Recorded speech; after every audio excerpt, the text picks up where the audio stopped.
বিসমিল্লাহির রহমানির রহিম। পরম করুণাময় ও অসীম দয়ালু আল্লাহর নামে শুরু।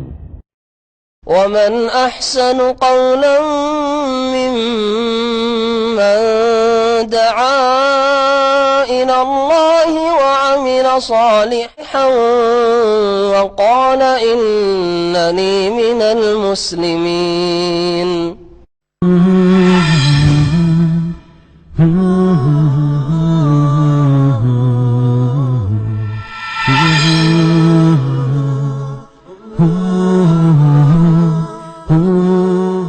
আসসালামু আলাইকুম ওয়া রাহমাতুল্লাহি ওয়া বারাকাতুহু। বিসমিল্লাহির রহমানির রহিম। আলহামদুলিল্লাহি রাব্বিল আলামিন ওয়াস সালাতু ওয়াস সালামু আলা সাইয়্যিদিল মুরসালিন নবিয়িনা মুহাম্মদ ওয়া আলা আলিহি ওয়া সাহবিহি আজমাইন। আম্মা বাদ। ফাকাদ ক্বালা আল মুআল্লিফু রাহিমাহুল্লাহু তাআলা ওয়া আন ফাতিমাতা বিনতি কাইস ক্বালাত কুলতু ইয়া রাসূলাল্লাহ ইন্না যাওজি তাল্লাকানি সালাসান ওয়া আখাফু আন ইউক্তাহামা আলাইয়া ফাআমারাহা ফাতাহাওয়ালাত। রাওয়াহু মুসলিম। মহান আল্লাহ সমস্ত প্রশংসা, সালাত এবং সালাম নাযিল করেন নবী মুহাম্মদ রাসূলুল্লাহ সাল্লাল্লাহু আলাইহি ওয়াসাল্লামের উপর। বুলুগুল মারামের আমাদের আলোচনার বিষয়বস্তু হচ্ছে ইদ্দত সম্পর্কে। ইদ্দত সম্পর্কে পরপর দুটি আলোচনা হয়েছে, আজকে ইনশাআল্লাহ তাআলা শেষ হবে। আর আজকের বিষয়গুলি বেশ কিছু দাসীদের ইদ্দত বা মাসাইল সম্পর্কে। কৃতদাসী, যেই কৃতদাস প্রথা এখন বাস্তবে নেই, যার ফলে জনসাধারণের জন্য এই মাসাইলগুলি তেমন প্রয়োজনীয় নয়। আর যারা আলেম ওলামা তাদের জানা আবশ্যক, কিন্তু জানা পর্যন্ত সীমিত। এসব মাসাইল এমন যেগুলি কিতাবে সীমিত, কাজে বাস্তবে সেগুলি নেই বা মুসলিমদের এই তৌফিক নেই। আর কিছু মাসাইল আছে যেগুলি প্রয়োজন এখনো আছে, এখনো বর্তমানেও সেসব মাসাইলের প্রয়োজন রয়েছে। বেশ কিছু মাসাইল আসবে। প্রথম যে মাসআলা সেটি ফাতেমা বিনতে কায়েস রাদিয়াল্লাহু তাআলা আনহা থেকে বর্ণিত হাদিসে রয়েছে। তিনি বলছেন, কুলতু ইয়া রাসূলুল্লাহ, আমি একবার বললাম রাসূলুল্লাহ সাল্লাল্লাহু আলাইহি সাল্লামকে, হে আল্লাহ রাসূল, ইন্না যাওজি তাল্লাকানি সালাসান, আমার স্বামী আমাকে 3 তালাক দিয়েছে। 3 তালাক দিয়েছে, কিন্তু এই কথা তিনি খুলে বলেননি যে 3 তালাক একবারে দিয়েছে না 3 বারে 3 তালাক দিয়েছে আর এটি হচ্ছে শেষ তালাক। সাধারণত সাহাবায়ে কেরামরা বৈধ পন্থায় তালাক দিতেন, তালাকের প্রয়োজন হলে হারাম তালাক দিতেন না। আর 3 তালাক একসাথে দেওয়া কোরআন এবং হাদিসে এর আলোকে হারাম। আর এমনকি 4 মাযহাবের সকলেই একমত যে একসাথে 3টে গুলি ছেড়ে দেওয়া, 3 তালাক দিয়ে দেওয়া, এটি হারাম কাজ, বেদাতি কাজ। হানাফি মাযহাব, ভারত, বাংলাদেশ, পাকিস্তান যে হানাফিরা 1 তালাক লিখতেও চায় না। 1 তালাক কোর্টে গিয়ে লিখাতে চান না, ও 3 তালাক জবরদস্তি করে লিখাবে উকিল, যাদের কোন ইসলামের জ্ঞান নেই। তো তারপরেও সেই মযহাবে, হানাফি মযহাবে একসাথে 3 তালাক দেওয়া হেদায়া বেকায়া সমস্ত ফিকহের কিতাবে রয়েছে বিদঈয়ুন মুহাররাম, বেদাতি কাজ, অর্থাৎ ইসলাম বহির্ভূত কাজ, নবী সাল্লাল্লাহু আলাইহি ওয়াসাল্লামের আদর্শ নয়, এবং হারাম কাজ, নাজায়েজ কাজ, গুনার কাজ। কারণ এতে না স্ত্রী যাকে তালাক দেওয়া হচ্ছে সে সংশোধনের সুযোগ পেল, না আপনি ভবিষ্যতে কোনো আপনার সামনে চান্স রাখলেন। আর তালাকের উদ্দেশ্য হচ্ছে যে না, অন্তত 2 বার চান্স দেওয়া উচিত। এই জন্য প্রথম তালাক রাজি তালাক, তারপরে ফিরিয়ে নেওয়ার যেন সুযোগ সুবিধা থাকে। দ্বিতীয় তালাকের পরেও ইদ্যতের মধ্যে ফিরিয়ে নেওয়ার সুযোগ থাকে। ইদ্যত পার হয়ে গেলেও সরাসরি নতুন করে বিবাহ করার সুযোগ সুবিধা থাকে। তৃতীয় তালাক দিয়ে দিলে তখন আর কোনো সুযোগ নেই। আর মানুষ 3 বার ভুল করতে পারে না। যদি রাখতেই হয় তাহলে প্রথমবারে অথবা দ্বিতীয়বারে ভালো করে চিন্তা করে নেবে যে আমার স্ত্রীকে তালাক দিয়েছি, কিন্তু এখন রাখা যাবে কি যাবে না। যার ফলে 3 তালাক 3 বারে দেওয়া হচ্ছে শরীয়ত সম্মত বিষয়, এতেই রয়েছে হিকমত, রহস্য, আর এটি হচ্ছে যুক্তিসঙ্গত। এই 3 তালাক দিয়েছিলেন, বলছেন ফাতেমা রাদিয়াল্লাহু তাআলা আনহা, কায়েসের মেয়ে, যে আমাকে আমার স্বামী 3 তালাক দিয়েছে। কিন্তু সাধারণত সাহাবায়ে কেরামগণ 3 বারে 3 তালাক দিয়েছেন। তাহলে এই হাদিসের অর্থ হবে যে এটা শেষ 3য় তালাক ছিল। এর আগে 2 বারে 2 তালাক দিয়েছে, তারপরে ফাইনাল 3য় তালাক দিয়েছে। তো টোটাল সবগুলি মিলিয়ে কত তালাক হয়েছে? 3 তালাক। সেই কথাটিকে সংক্ষেপে বলেছেন তিনি এখানে যে আমার স্বামী আমাকে 3 তালাক দিয়ে দিয়েছে, 3 তালাক হয়ে গেছে। এখন আমি যে বাড়িতে বাস করি সেই বাড়িতে আমি একা, আর ওখানে একা বসবাস করলে হঠাৎ করে যে কোনো পুরুষ বা যে কোনো অসৎ লোক, যে কোনো চোর ডাকাত বা চরিত্রহীন প্রবেশ করতে পারে। ও আখাফু আন ইউক্তাহামা আলাইয়া, আর আমার আশঙ্কা লাগছে যে আমার কাছে কোনো ব্যক্তি প্রবেশ না করে।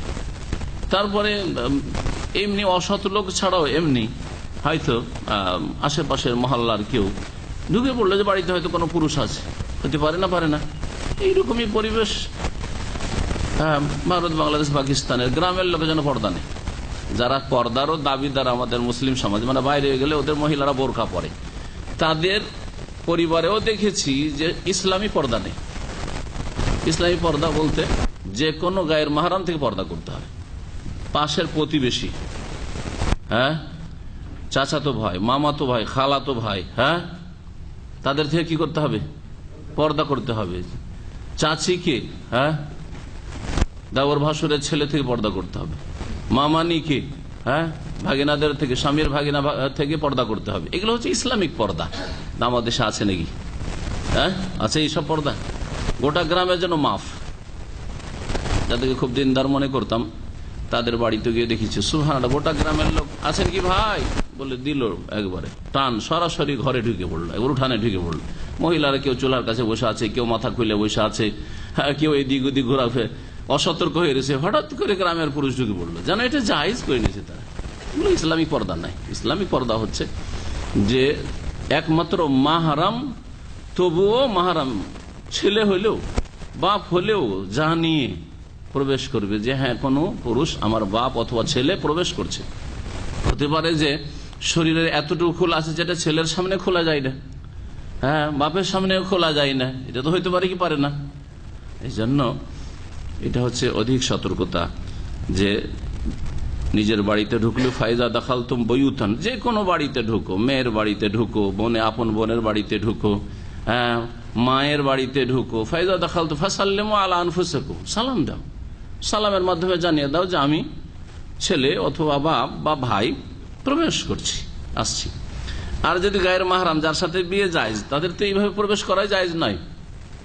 লা তাদখুলু বুয়ুতান গায়রা বুয়ুতিকুম, অপরের বাড়িতে প্রবেশ করিও না। আল্লাহ কোরআনে কারীমে বলেছেন সূরা নূরে, যতক্ষণ পর্যন্ত সালাম দেবে, অনুমতি নেবে, তারপরে বাড়িতে পুরুষ লোক যদি থাকে তো এমন জায়গায় বসাবে যেখানে মহিলারা ঘোরাফেরা করে না, হ্যাঁ, মহিলাদের থেকে দূরে বসাবে ইত্যাদি। মহিলাদেরকে সতর্ক হয়ে যেতে হয়, যদি ভিতরেও নিয়ে যেতে হয় কখনো, মহিলাদেরকে ঘরে ঢুকিয়ে দিবে, ভিতরে রাখবে, আর তারপরে পুরুষদের সাথে আপনি বসবেন। তো ইসলামিক পর্দা সত্যিকার অর্থে আমাদের সমাজে নেই বললেই চলে, হাজারে একটি লোকের বাড়িতে নেই। তো কোনো ব্যক্তি হঠাৎ করে ঢুকে যেতে পারে। বলছেন ফাতেমা বিনতে কাইস, ফাআমারাহা, আমি একা থাকতে সেখানে ভয় করছি। ফাআমারাহা, রাসূলুল্লাহ সাল্লাল্লাহু আলাইহি ওয়াসাল্লাম তাকে নির্দেশ দিলেন বা অনুমতি দিলেন। ফাতাহাওয়াল, যেহেতু ফাতাহাওয়ালাত, সে তখন ওই বাড়ি থেকে অন্য জায়গায় স্থানান্তরিত হয়ে গেল, যেখানে সে নিরাপদ মনে করছে নিজেকে। এই হচ্ছে হাদিস তালাক প্রাপ্তার ক্ষেত্রে। এই বিষয়ে বিস্তারিত আলোচনা গত আলোচনাগুলি তো হয়েছে।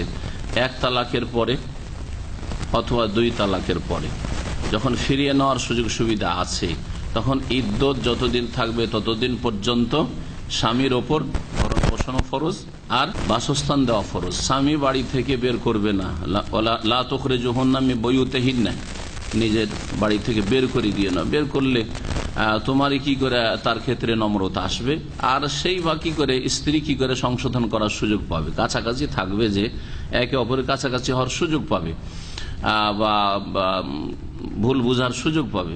আমাদের দেশের লোকেরা আবার প্রথম তালাক দিয়ে, হ্যাঁ, স্ত্রীকে কি করে, স্ত্রীর বাপের বাড়ি তাড়িয়ে দেয়। অথবা স্ত্রীও এরকম মাসলা জানে না, তালাক দিয়ে দিয়েছে, কাঁদতে কাঁদতে বাপের বাড়ি, হ্যাঁ, হাঁটলো সে, হ্যাঁ, না, ওই স্বামীর বাড়িতে থাকবে। হ্যাঁ, স্বামী যদি ফিরিয়ে না নেয় তো তার সাথে সহবাস চলবে না, কিন্তু সেই বাড়িতেই থাকবে, তার সামনেই থাকবে।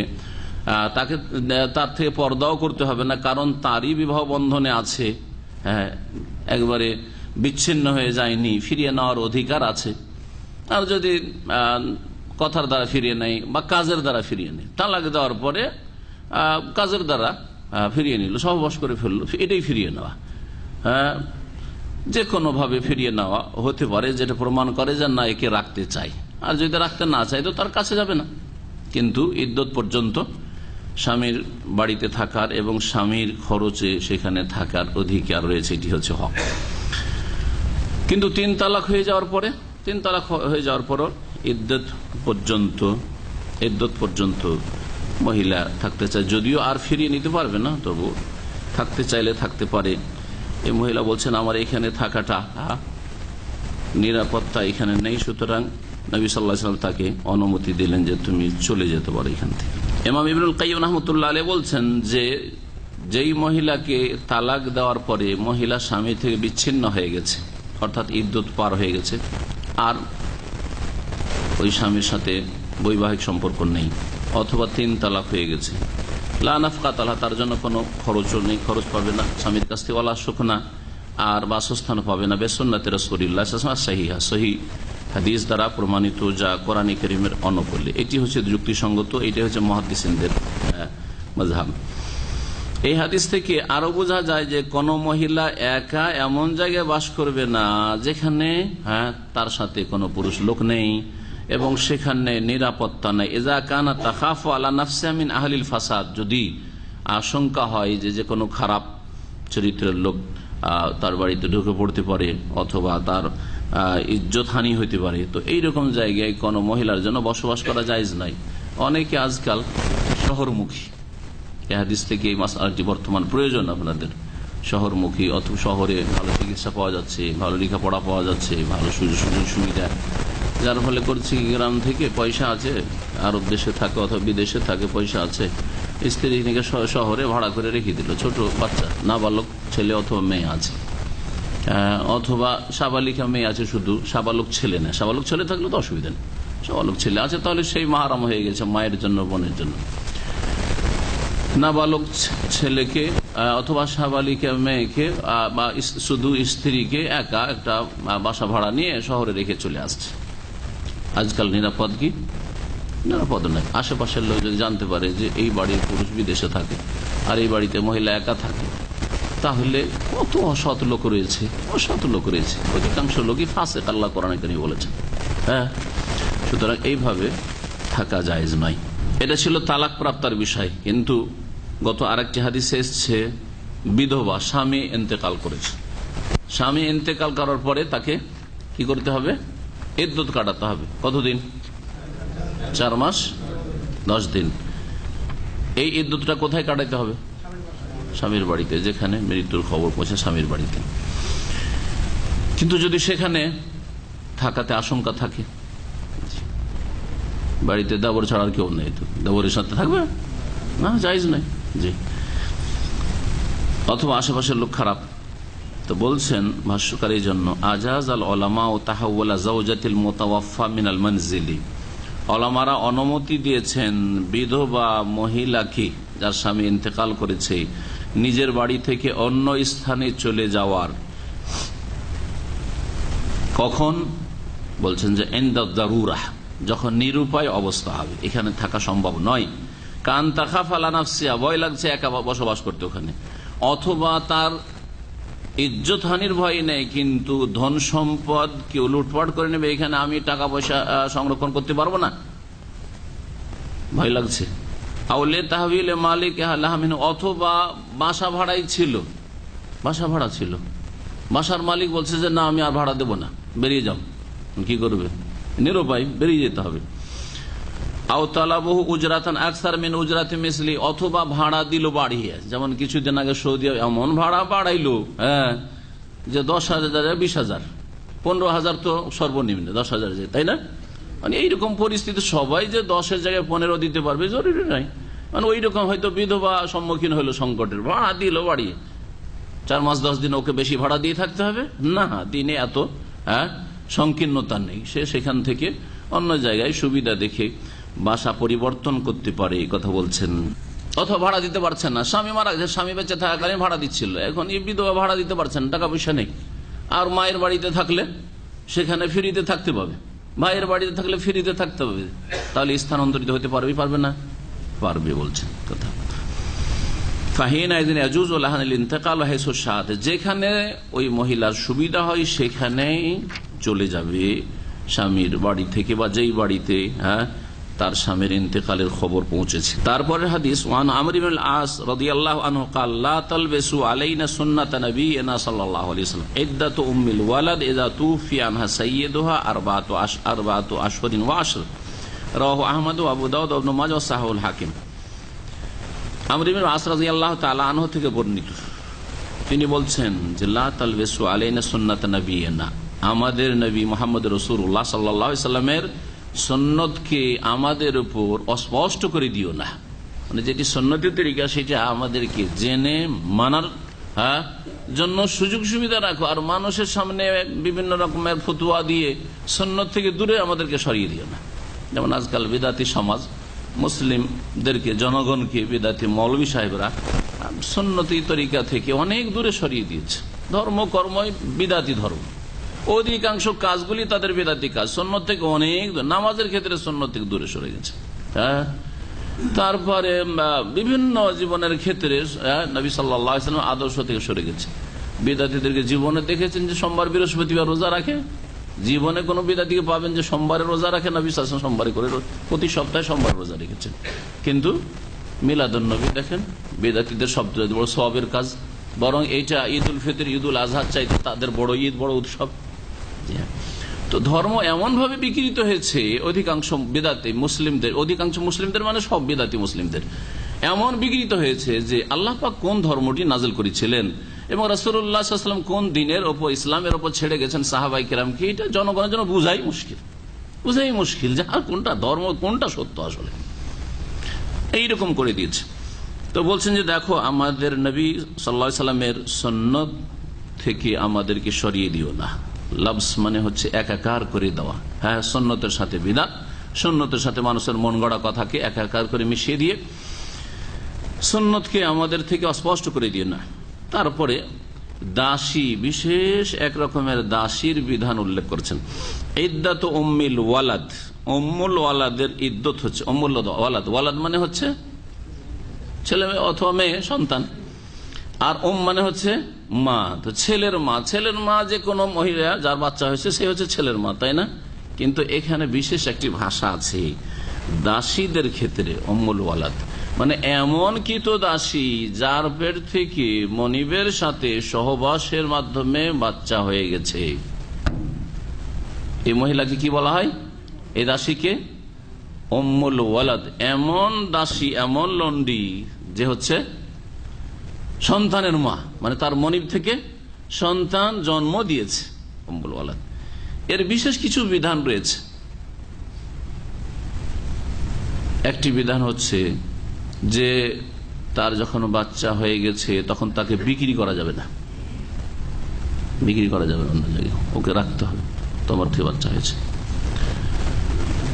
এবং ওই মনিব ইন্তেকালের পরে সে এমনিতে স্বাধীন হয়ে যাবে। কি হয়ে যাবে?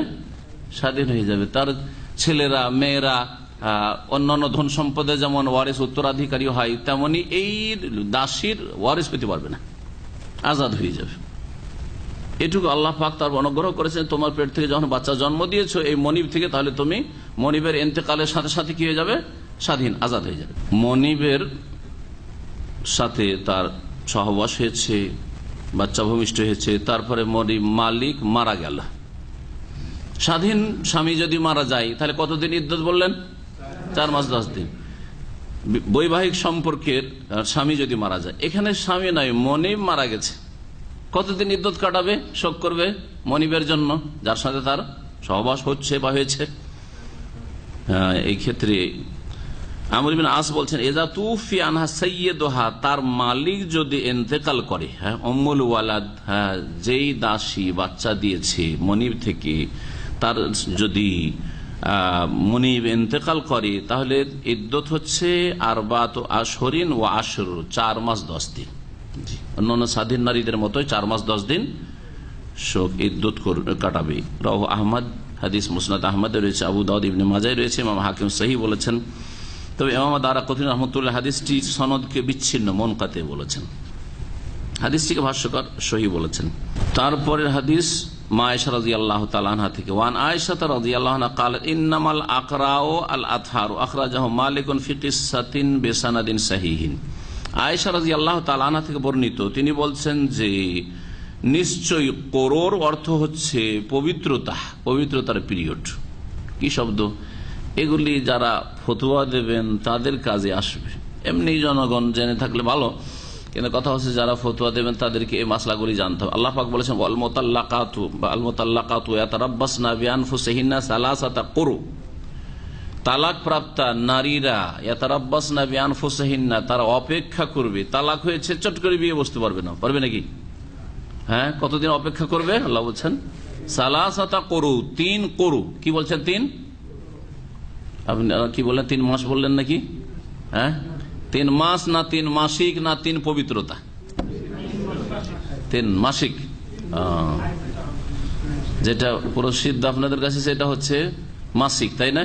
কিন্তু কোরআন কি বলেছে? 3 মাসিক বলেছে। মাসিক শব্দ এসছে সালাসাত হেয়াজিন, 3 হাইজ, এই কথা বলেছেন। ওয়াল মুতাল্লাকাতু, তালাক প্রাপ্তা, ইয়াতারাব্বাসনা, অপেক্ষা করবে, বিআনফুসিহিন্না, নিজেদের ব্যাপারে।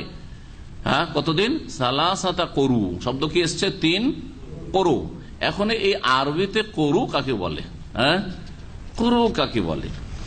মা আয়েশা রাদিয়াল্লাহু তাআলা আনহার বক্তব্য হচ্ছে, তার মত যে কুরু মানে হচ্ছে হাইজ, মাসিক অবস্থা নয়, বরং পবিত্রতার অবস্থাটা। একজন মহিলা মাসে ধরেন 6-7 দিন বা 10 দিন মাসিক অবস্থায় থাকে, এটা হচ্ছে হাইজ, মাসিকের পিরিয়ড। আর 20-22 দিন কি থাকে? তাহারা পবিত্রতার অবস্থা থাকে। তো 3 কুরু অপেক্ষা করবে। হ্যাঁ, তালাকের পরে কতদিন অপেক্ষা করবে? ইদ্দত কাটাবে 3 কুরু। ওলামাদের দ্বিমত রয়েছে। একদল বলছেন 3 মাসিক, যার মাসিক হয়, যেসব মহিলার মাসিক হয়। আর একদল বলছেন 3 পবিত্রতা। এতে সময়ের কম বেশি হয়ে যাবে, ঠিক না? ব্যাখ্যা যেমন নেবেন।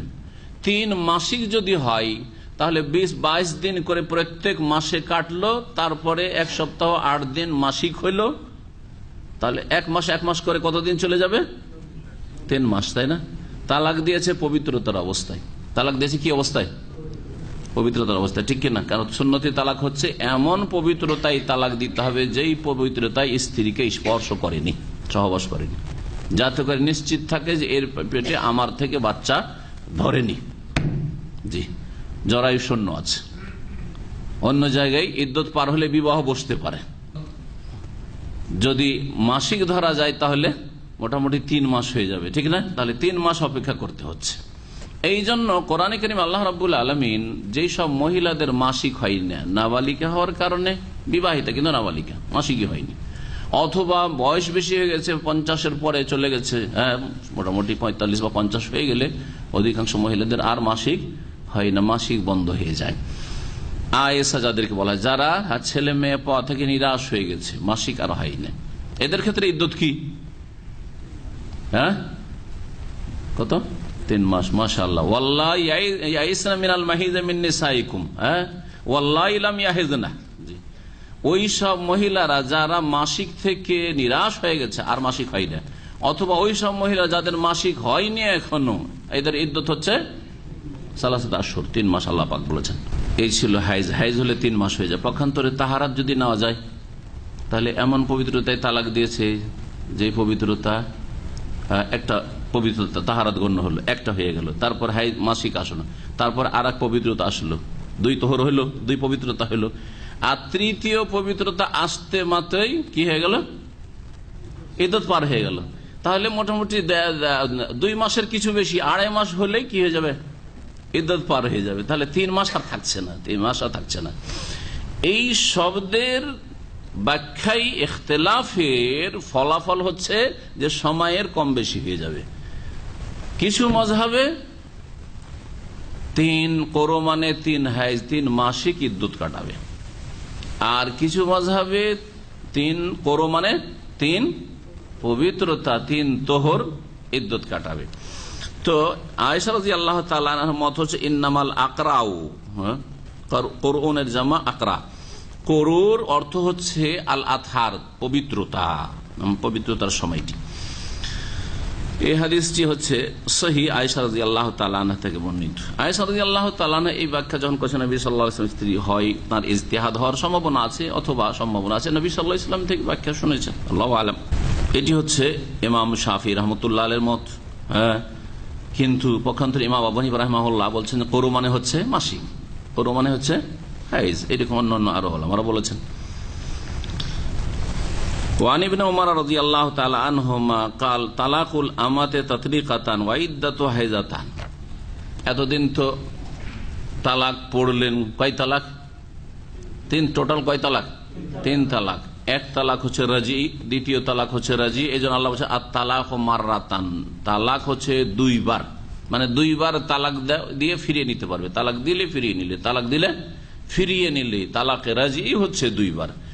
তারপরে যদি তুমি রাখতে চাও রাখো ফিরিয়ে নিয়ে, আর না হলে যদি বলো যে আমি আর রাখবোই না, দ্বিতীয়বারও ফিরিয়ে নিলে পরে বলছেন না আর রাখবো না, তো এখন চিন্তা করেই তালাক দাও, কারণ তৃতীয় তালাকের পর আর তোমার জন্য হালাল হবে না যতক্ষণ পর্যন্ত স্বেচ্ছায় কোথাও বিবাহ ওই মহিলার না হবে, তারপরে স্বেচ্ছায় ওই স্বামী না ছাড়বে, কোনো চুক্তিতে নয়, কোনো ইশারা ইঙ্গিতে নয় যে ভাই তুমি বিয়ে শাদী করে নাও, বন্ধু মানুষ, আর রাখো 2-4 দিন যা রাখার রাখো, তারপরে তালাক দিয়ে দিও কারণ আমার ছেলে মেয়ে আছে, স্ত্রীটা ফিরে আসলে ভালো, এইসব চলবে না।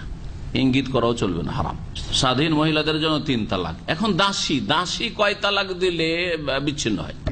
দাসীরও বিয়ে হইতে পারে, কিন্তু দাসীর বিয়েরও বিধান আছে। দাসী হচ্ছে কোনো মালিকের, তাই না? তো মালিক যদি পুরুষ হয় তাহলে সেই ব্যক্তি ইচ্ছা হলে নিজের জন্য রাখবে এবং নিজে সহবাস করবে, যেটা জায়েজ তার জন্য, তার দাসী হওয়ার কারণে। আর যদি মনে করে যে না আমার প্রয়োজন, আমার স্ত্রী আছে, আমার আরো দাসী আছে, অথবা আমার কয়েক স্ত্রী আছে, এইসব দাসীর সাথে আমি সহবাস করবো না, সে যদি তার উদারতার সাথে অন্য কোনো কারো সাথে বিয়ে দিতে চায় তাহলে বিয়ে দিতে পারে। আগামী সপ্তাহে আসবে যে স্বাধীন ব্যক্তি দাসীকে বিয়ে করতে পারে কিনা। দাস দাসীকে তো বিয়ে করতে পারে, কিন্তু স্বাধীন ব্যক্তি দাসীকে বিয়ে করতে পারে কিনা কোরআনে কারিমে তাফসীর আসবে।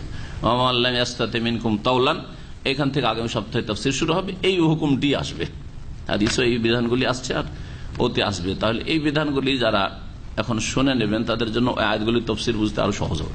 বিবাহ শাদী, দাসীর বিবাহের কথা বলছিলাম। দাসীর যদি বিবাহ দিতে চাই মনিব, যে এই দাসীটার কোন একটা দাসের সাথে, কোন একজন গরিব স্বাধীন মানুষ, সে স্বাধীন মহিলাকে বিয়ে করতে পারে না, তার মতো স্বাধীন পরিবারে বিয়ে করতে পারে না, তো এই দাসীটাকে অল্প পয়সাতে বিয়ে দিয়ে দিই, অল্প মোহর লাগবে, বিয়ে দিয়ে দিই কোনো স্বাধীন ছেলের সাথে, অথবা দাস ছেলের সাথে বিয়ে দিয়ে দিই, তো বিয়ে দেওয়া জায়েজ। এই ক্ষেত্রে দাসীর অভিভাবক, দাসীর তো আত্মীয় স্বজন নেই, সে দাসত্ব জীবন কাটাচ্ছে, আর আত্মীয় স্বজন থাকলেও আত্মীয় স্বজনের কর্তৃত্ব তার উপর নাই, কারণ তার মনিব আছে। মনিব এখানে ওলি হবে, শরীয়তের বিধান মনিব হচ্ছে তার ওলি, মালিক যে শরীয়ত সম্মত সে হচ্ছে তার ওলি। তো ওলি পুরুষ হলে বিবাহ দিয়ে দিবে।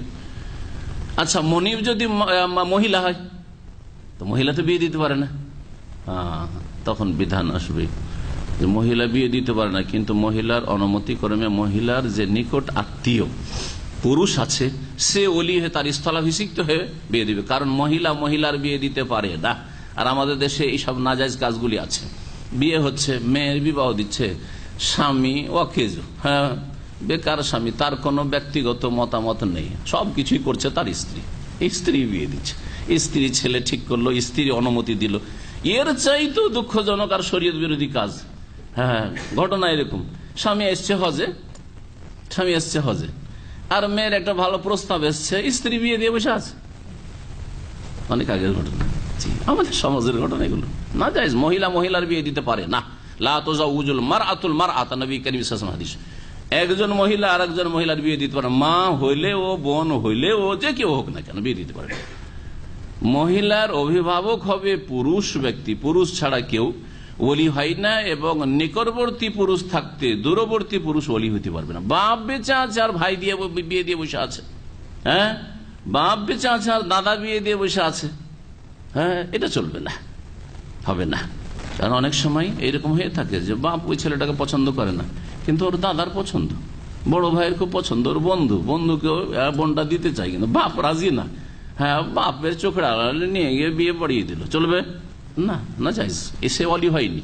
যখন বাপ বেঁচে থাকবে না তখন তার অন্য কাছের লোক যে সে ওলি হবে, এগুলিরও সিরিয়াল তরতিব রয়েছে যে কে অগ্রাধিকার পাবে। তো বলছিলাম যে দাসীর কি হতে পারে, বিবাহ হতে পারে, এই মাসালাগুলি জানলাম। এখন হাদিসটা বোঝার, দাসী যখন বিবাহ হতে পারে তো তালাকের প্রয়োজন পড়তে পারে, ঠিক কিনা? যার বিবাহ হয় তারই তালাকের প্রয়োজন পড়তে পারে। এখন তালাক দাসীকে দিলে কত তালাকে সে বিচ্ছিন্ন হবে, এই মাসআলাটি হাদিসে রয়েছে। বলছেন আব্দুল্লাহ বিন উমর রাদিয়াল্লাহু তাআলা আনহুমা قال তালাকুল আমাতে তাতলিকাতান, দাসীর তালাক হচ্ছে 2 তালাক। 2 তালাকে কি হয়ে যাবে? হ্যাঁ, বিচ্ছিন্ন, বায়না হয়ে যাবে। কারণ দাসীর সবকিছু অর্ধেক অর্ধেক, জি, এই বিধানটি রয়েছে। সাজা শাস্তির ক্ষেত্রে স্বাধীন মহিলা যদি ব্যভিচারে লিপ্ত হয়, অবিবাহিতা, তাহলে তার শাস্তি কি? 100টি বেত্রাঘাত, সূরা নূরে রয়েছে। দাসী মহিলা যদি জিনা ব্যভিচারে লিপ্ত হয় তাহলে তার দণ্ডবিধান কি? 50। ফালাইহিন্না নিসফু মা আলাল মুহসানাতি মিনাল আযাব, কোরআনে কারীমে রয়েছে। সেই আয়াতগুলি সূরা নিসাতে আসবে। বিবাহিতা মহিলার যে দণ্ডবিধান শাস্তি রয়েছে তার অর্ধেক শাস্তি দেওয়া হবে, তার অর্ধেক, যেটাকে অর্ধেক করা যায় যদি বিভাজন হয়, তাহলে যেমন 100কে 50 করা যাবে, কিন্তু বিবাহিতা, দাসী বিবাহিতা, অর্ধেক করা যাবে। যদি স্বাধীন মহিলা বিবাহিতা হয় তাহলে তার শাস্তি জেনা করলে মৃত্যুদণ্ড। মৃত্যুদণ্ডকে 50 করা যাবে কি? ভাগ করা যাবে না, করা যাবে না, তখন চলবে না। তালাকের ক্ষেত্রে ওই রকমই, অর্ধেক তালাক তো 1.5 তালাক হওয়া উচিত। 3 তালাকে বিচ্ছিন্ন হয় স্বাধীন মহিলা, তাহলে দাসীর জন্য কত হওয়া উচিত? 1.5 তালাক। তো 1.5 তো করা যাবে না, ওই 2 হবে। সেই জন্য আব্দুল্লাহ বলছেন তালাকুল আমাতে তাতলিকাতান, দাসীর তালাক হচ্ছে 2 তালাক। ওয়া ইদ্দাতুহা, ইদ্দত, হ্যাঁ, কয় মাসিক? 3 মাস। না স্বাধীনের 3 মাসিক, ঠিক না? 3 কে তো 1.5 মাস, 1.5 করা যাবে না, তখন হ্যাঁ কি করতে হবে? 2 হাইজ। বলছেন ওয়া ইদ্দাতুহা, আর তার ইদ্দত হচ্ছে, দাসীর ইদ্দত হচ্ছে হাইজাতান, 2 মাসিক। তাহলে আব্দুল্লাহ বিন উমর রাদিয়াল্লাহু তাআলা আনহুমার মতেও কোরর তাফসীর হচ্ছে হাইজ, মাসিক, যেটা ইমাম আবু হানিফা রাহমাতুল্লাহ আলাইহি বা অন্যান্যদের মত। হ্যাঁ, কারণ তিনি ইদ্দত কি বললেন?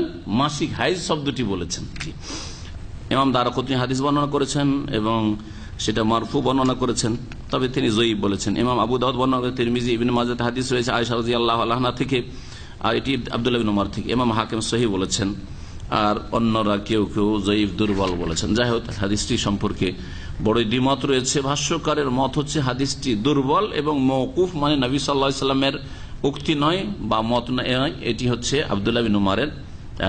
এই হাদিস থেকে জানা গেল যে দাসীর ইদ্দত হচ্ছে কতদিন? 2 মাস। জি, এটা হচ্ছে একটি মত। আর একটি মত হচ্ছে যে না, দাসীর ইদ্দত হচ্ছে 3 মাস মাসিক। দাসী উম্মুল ওয়ালাদ যদি হয়, উম্মুল ওয়ালাদের বিষয়টি বলি, ভাষ্যকার বলছেন উম্মুল ওয়ালাদ ইতকুহা মুরাআব মওতে সাইয়্যিদিহা, যেই দাসীর ছেলে মেয়ে হয়ে গেছে মনিব থেকে, তার মনিব, তার মালিক ইন্তেকাল করলে সেই দাসী স্বাধীন হয়ে যাবে।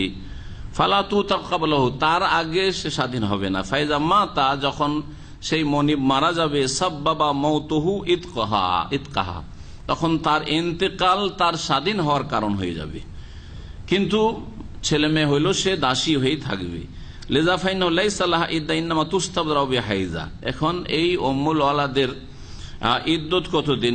1 মাসিক। কেউ বলেছেন ওয়াইউলামু বিহা বারাআতু রাহিমহা, 1 মাসিকের মাধ্যমে বোঝা যাবে যে মনিবের সাথে সহবাসের মাধ্যমে পেটে কোনো সন্তান নেই। এটা হচ্ছে ওয়াইন কানাত লা তাহিজ, আর যদি মাসিক না হয়, মাসিক হলে বোঝা যায় যে পেটে বাচ্চা নেই, কিন্তু মাসিক হয় না। ফাস্তিবরাউহা বিমুদি শাহরি মিন ওয়াফাতি, স্বামী মারা যাওয়ার পরে তখন 1 মাস গেলেই বোঝা যাবে যে এর পেটে আর কোনো বাচ্চা ধরে নাই, স্ত্রী নয়, আর স্ত্রীদের অন্তর্ভুক্ত যখন নয়, তখন 1টি মাসিক গেলেই তা শেষ হয়ে গেল। এই মতটি ইমাম মালিক, শাফি, আহমদের মত।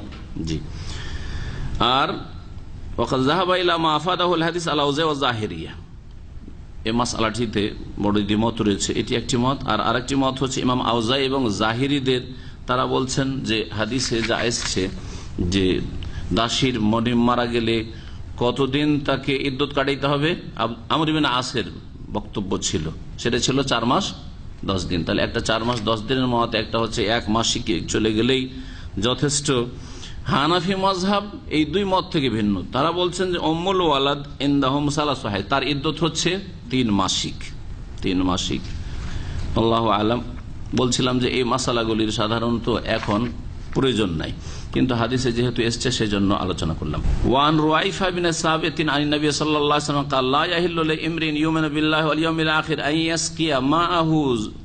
يسقي ماءه زرع غيره اخرجه ابو داود والترمذي وصححه ابن حبان وحسنه البزار। রুয়াইফা বিন সাবিত রাদিয়াল্লাহু আনহু নবী করিম সাল্লাল্লাহু আলাইহি ওয়াসাল্লামের এক সাহাবী বর্ণনা করছেন যে নবী সাল্লাল্লাহু আলাইহি ওয়াসাল্লাম বলেছেন, কোন ব্যক্তির জন্য হালাল নয় যে আল্লাহ এবং পরকালে বিশ্বাস রাখে যে নিজের পানি অন্যের ক্ষেতে সেচ করবে। নিজের পানি অন্যের ক্ষেতে সেচ করবে কেমন কথা? অন্যের জমি আর আপনার যদি পানি হয়, মেশিন আছে, তো সেচ করা যায় না? যায়? চাষাবাদ বোঝানো হয়নি, তাহলে কি বোঝানো হয়েছে? হ্যাঁ, অন্য জিনিস বোঝানো হয়েছে। মাশাআল্লাহ, তাহলে বুঝেছেন। সেটা হচ্ছে যে কোন স্বামীর সাথে কোন স্ত্রীর বা মনিবের সাথে যদি সহবাস হয়ে থাকে, তাহলে তারপরে বিয়ে করে তার রেহম শূন্য আছে কি নেই এটা নিশ্চিত না হয়ে কি করা যাবে না? বিয়ে করা যাবে না বা সহবাস করা যাবে না। সহবাস করা যাবে না, এটা মাসালা। কারণ এতে হবে কি, 2 স্বামীর বীর্য একত্রিত হবে। বড় হিকমত রয়েছে। আমি একটি গবেষণায় পড়ে দেখলাম, সুবহানাল্লাহ, একজন মহিলার সাথে একাধিক পুরুষ যদি একই সময়ে মানে কাছাকাছি সময়ে মিলিত হয়, তাহলে তাতে মারাত্মক ধরনের ব্যাধি সৃষ্টি হয় ওই মহিলাদের যৌনাঙ্গে। মারাত্মক ধরনের ব্যাধি সৃষ্টি হয়, আর ওই পুরুষেরও। আর আজকাল এই জেনার কারণে যে এডসের রোগ হচ্ছে সেটা আরো স্পষ্ট করে দিয়েছে। কারণ জেনাকারিনী মহিলা তো আর একজন পুরুষের সাথে সীমিত থাকে না, তাই না? হয়তো স্বামী আছে, স্বামীর সাথেও চলছে, অন্যের সাথে চলছে, অথবা বিবাহিতা নয় তো কয়েক ছেলের সাথে তার ভাবসাব, যার ফলে মারাত্মক রোগে আক্রান্ত হয় এরা। তো ঠিক ওই রকমই রোগে আক্রান্ত হওয়ার আশঙ্কা আছে যদি একই সময় কাছাকাছি সময়ে 2 বীর্য একত্রিত হয়। জি হ্যাঁ, সেই জন্য এই হিকমতের কারণে ইদ্যত আল্লাহ পাক নির্ধারণ করেছেন। আর ইদ্যত কমপক্ষে 3টা মাসিক যদি অতিক্রম হয়ে যায়, তাহলে আর ওই ক্ষয়ক্ষতির আশঙ্কা থাকে না, রোগে আক্রান্ত হওয়ার আশঙ্কা থাকে না। এই গবেষণাগুলি আজকাল মেডিকেল সায়েন্সে অমুসলিম কাফেররা বলছে যে আল্লাহ পাক কোরআনে ইদ্যতের মাধ্যমে দিয়েছেন আমাদের। তো বলছেন এই হাদিসে যে কোন আল্লাহ এবং পরকালে বিশ্বাসী ব্যক্তির জন্য জায়েজ নয় যে অন্যের বীর্য গিয়েছে আর তারপরে সে মানে অন্যের জমিতে হইলো, সেটা অন্যের জমিতে সে কি করবে? সেচ করবে। আর তারপরে ইদ্যত না পার হয়ে বা মাসিক ঋতুর মাধ্যমে স্পষ্ট না হওয়ার পরে সে কি করবে? সেচ করবে। সেচ করবে। হতে পারে পেটে বাচ্চা আছে, তাহলে আগের স্বামীর যদি পেটে বাচ্চা থাকে আর তারপরে সহবাস করে, তাহলে কি হয়ে গেল? 2 বীর্য একত্রিত হলো, যেটা নিষেধ করা হয়েছে। এর আর একটা উদাহরণ দিই। আজকাল সতীত্ব অধিকাংশ মহিলাদের মধ্যে নেই, ইল্লা মাশাআল্লাহ। কাফের ও মুসলিমদের মধ্যে তো একবার নিশ্চিত বলতে হবে, মুসলিম সমাজেও সতী সাধ্বী রমণী পাওয়াটা বড়ই কষ্টের বিষয়। জি, তো হতে পারে যে ব্যভিচার হয়েছে, হতে পারে যে ব্যভিচার হয়েছে। তো ব্যভিচার হওয়ার পরে তারপরে বিবাহ বসে গেল, আর বিবাহ হওয়ার পরে তার স্বামী তার সাথে মিলন করলো। এটা যদি জানা থাকে যে ব্যভিচার হয়েছে, তাহলে যতক্ষণ পর্যন্ত মাসিক হওয়ার মাধ্যমে রাহেম সম্পর্কে নিশ্চিত না হবে, জরায়ু সম্পর্কে যে গর্ভধারণ করেনি, ততক্ষণ পর্যন্ত সহবাস জায়েজ নাই। এই হাদিসের আলোকে একটি মাসলা জানা যাক, যে মাসলা এখানে ভাষ্যকার উল্লেখ করেছেন। সেটা হচ্ছে যে জেনাকারিনী মহিলা গর্ভধারণ হয়তো করেনি, গর্ভধারণ করলে তো বাচ্চা ভূমিষ্ঠ হওয়া পর্যন্ত অপেক্ষা করতে হবে, বাচ্চা ভূমিষ্ঠ হওয়া পর্যন্ত অপেক্ষা করতে হবে। কিন্তু গর্ভধারণ করেনি, হালতাজিব আলাইহাল ইদ্দা, ব্যভিচার হয়েছে, গর্ভধারণ করেনি, ইদ্যত কাটাতে হবে কিনা ইদ্যত মানে কতদিন? 3 মাসিক, নাকি একটা মাসিক গেলেই যথেষ্ট নিশ্চিত হয়ে যেতে হবে যে জেনা যে হয়েছিল ওই জেনা থেকে পেটে বাচ্চা ধরেনি? ফাজাহাবা জমহুরুল উলামা, অধিকাংশ উলামাদের মত হচ্ছে আন্নাহু লা ইয়াজিব আলাইহি ইদ্দাহ, যেহেতু এটা ব্যভিচার হয়েছে, বিবাহের সম্পর্ক ছিল না, সেজন্য ইদ্যত ফরজ নয়। তবে ইন্নামা তাস্তাবরিউ বিহাইজা, 1 মাসিকের মাধ্যমে নিশ্চিত হইতে হবে যে পেটে গর্ভধারণ করেনি। ওয়া মাযহাবুল আইম্মা সালাসা, 3 ইমামের মত এবং ইমাম আহমদের একটু, ইমাম আহমদ ছাড়া বাকি 3 ইমাম। ইমাম মালিক রহমতুল্লাহ আলাইহি ভিন্ন মত পেশ করেছেন। ইমাম মালিক রহমতুল্লাহ আলাইহি বলছেন যে কোন মহিলার দ্বারা যদি ব্যভিচার হয় তাহলে কি করতে হবে? 3 মাসিক পার করতে হবে, আর তারপরেই কি করবে? সহবাস করতে পারবে। জি, বিবাহ করে নিলেও সহবাস করতে পারবেন না। ওয়াস্তাদাল্লাহু আলা বিকাউলি আল ওয়ালাদু লিল ফিরাশ। এখন আছে এমন মাসালায় যে মাসআলার প্রয়োজন আপনাদের। বিদেশে আজকাল অধিকাংশ লোকেরা রুজি রোজগার করে, ঠিক না? অধিকাংশ লোক বিদেশমুখী আজকাল, কারণ বিদেশে গেলে বেশি পয়সা আছে। বিদেশে স্বামী গিয়েছে, তারপর নিখোঁজ হয়ে গেছে। যার স্বামী নিখোঁজ হয়ে গেছে সেই মহিলা কতদিন এই স্বামীর অপেক্ষায় থাকবে? আর কোনো যোগাযোগ না, টেলিফোন যোগাযোগ না, চিঠিপত্র, বেঁচে আছে কিনা তাও জানে না, না মারা গেছে কোনো খবর রাখে না, কতদিন অপেক্ষা করবে? 4 বছর। ইখতিলাফ রয়েছে, বড় ইখতিলাফ রয়েছে। এখন এই হাদিস নিয়ে আলোচনা করি। ওমর রাদিয়াল্লাহু তাআলা আনহু থেকে বর্ণিত, তিনি বলছেন ফি ইমরাআতিল মাফকুদ, হ্যাঁ, হারিয়ে যাওয়া নিখোঁজ ব্যক্তি, মাফকুদ নিখোঁজ ব্যক্তির স্ত্রীর মাসআলাই তিনি বলছেন, তারা বাসু 4 সিনিন, 4 বছর মহিলা অপেক্ষা করবে। 4 বছর নিখোঁজ হয়ে আছে, 4 বছর অপেক্ষা করবে। 4 বছর পরে তাকে মৃত বলে ঘোষণা করা হবে। মৃত বলে ঘোষণা করলে, হ্যাঁ, যদি স্বামী মারা যায় তাহলে তার পরে কি রয়েছে? ইদ্যত রয়েছে। ইদ্যত হচ্ছে 4 মাস 10 দিন বিধবার। এই 4 মাস 10 দিন তারপরে কাটাবে, তারপরে অন্য জায়গায় বিবাহ বসে যাবে।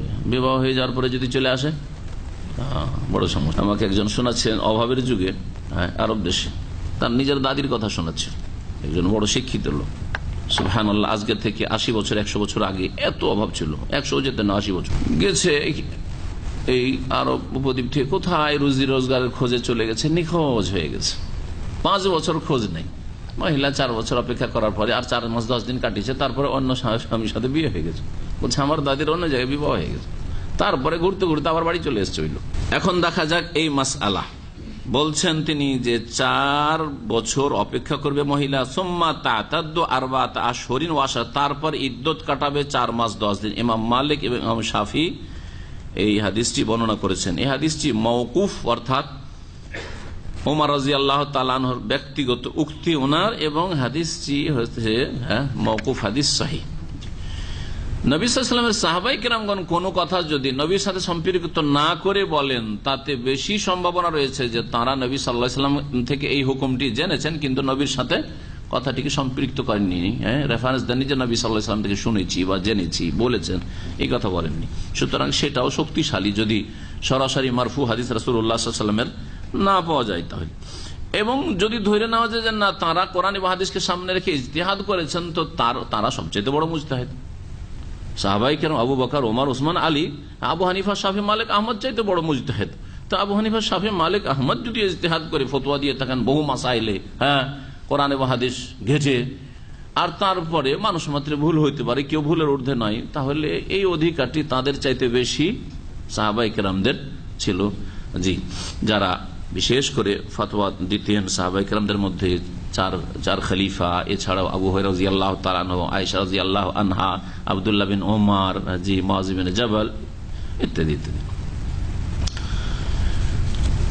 আরেকটি হাদিস এই মর্মে দেখা যাক, আর তারপরে মাসাইলগুলি আলোচনা করব। মুগীরা বিন শুবা রাদিয়াল্লাহু তাআলা আনহু থেকে বর্ণিত, তিনি বলছেন কালা রাসূলুল্লাহ সাল্লাল্লাহু আলাইহি ওয়াসাল্লাম বলেছেন, ইমরাআতুল মাফকুদে ইমরাআতুহু, নিখোঁজ ব্যক্তির স্ত্রী তারই স্ত্রী থাকবে, হাত্তা ইয়াতিয়াহাল বায়ান, যতক্ষণ পর্যন্ত ওই স্ত্রীর কাছে, মহিলার কাছে কোনো খবর না আসবে, ইতিবাচক অথবা নেতিবাচক, বেঁচে আছে অথবা নেই, মারা গেছে, যতক্ষণ খোঁজ খবর না আসবে। ইমাম দারকুতনি বর্ণনা করেছেন বিইসনাদিন দাইফিন, কিন্তু তার সনদ হচ্ছে দুর্বল। এই হাদিসটি যদি সহিহ হতো তাহলে প্রথম কথা হাদিসটি হচ্ছে দুর্বল, সুতরাং এই মাসালা, এই হাদিস দিয়ে মাসালা সাব্যস্ত হবে না। যদি ধরে নেওয়া যায় যে ঠিক আছে ধরলাম যেটা সহি, তাহলে কি হবে? আগের যে হাদিসটিতে রয়েছে 4 বছর অপেক্ষার কথা, তার থেকে এটি বিপরীত হয়ে যাচ্ছে, তাই না? অপেক্ষা করতে থাকবে যতক্ষণ পর্যন্ত তার কাছে কোনো খবর না আসবে। তার নিখোঁজ কোনো খবর পাওয়া যায় না, তাহলে অপেক্ষা করতেই থাকবে, বোঝা যায়। তো মাসালা তার বিপরীত দিকে চলে যেত যদি সহি হাদিস হতো, কিন্তু হাদিস হচ্ছে যায়িফ। ভাষ্যকারও বলছেন আল হাদিস যায়িফুন। ইমাম দারাকুতনি হাদিসটিকে যায়িফ সূত্রে বর্ণনা করেছেন। ইমাম বাইহাকি হাদিসটিকে বর্ণনা করেছেন তাও যায়িফ। ইমাম আবু হাতেম বাইহাকি অনেক ওলামারে হাদিসটিকে যায়িফ বলেছেন। আর যায়িফ দুর্বল হওয়ার কারণে গবেষক ওলামারা এই হাদিসের ওপর আমল করেন নাই। অর্থাৎ কোন মহিলাকে এই কথা বলতে চাননি যে তুমি যতদিন খবর না পাচ্ছ অপেক্ষা করেই থাকো, ওর দিকে তাকিয়েই থাকো। এই মাসআলাটি একটি বিস্তারিত আলোচনা করা যাক।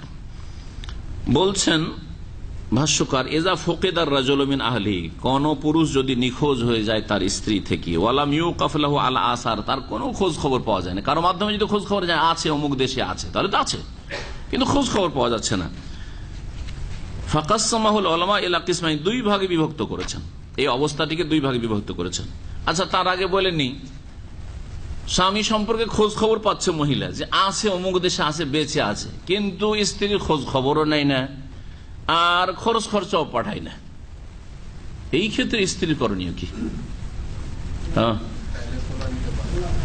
যদি চাই তাহলে আদালতের আশ্রয় নেবে, আর তারপরে খোলা নেবে। খোলাতে ওই স্বামীকে ডাকা হবে আদালতে, আদালতে হাজির হইল, আর যদি হাজির না হয় তাহলে শাসক এবং অথবা শাসকের প্রতিনিধি যে কাজী রয়েছেন কি করবেন, জজ রয়েছেন, তিনি ঘোষণা করে দিবেন বিবাহ বিচ্ছেদের, ফাসখে নেকাহ বা খোলার ঘোষণা করে দিবেন। কারণ সে তার দায়িত্ব, ফরজ দায়িত্ব পালন করছে না, ভরণ পোষণ ফরজ, তারপরে তার সাথে সহবাস তার উপর ফরজ, তার কাছে থাকা ফরজ, কোনো খোঁজ খবর নিচ্ছে না। এই ক্ষেত্রে মহিলা খোলা নিয়ে নিবে। কিন্তু কেউ যদি ধৈর্য ধরে থাকে যে স্বামী যখন বেঁচে আছে আমি আর কোথাও বিবাহ করব না, আর এর কাছ থেকে আমি খোলা নেব না, তাহলে অপেক্ষায় থাকতে পারে। কারণ তা জানা আছে যে তার স্বামী বেঁচে আছে।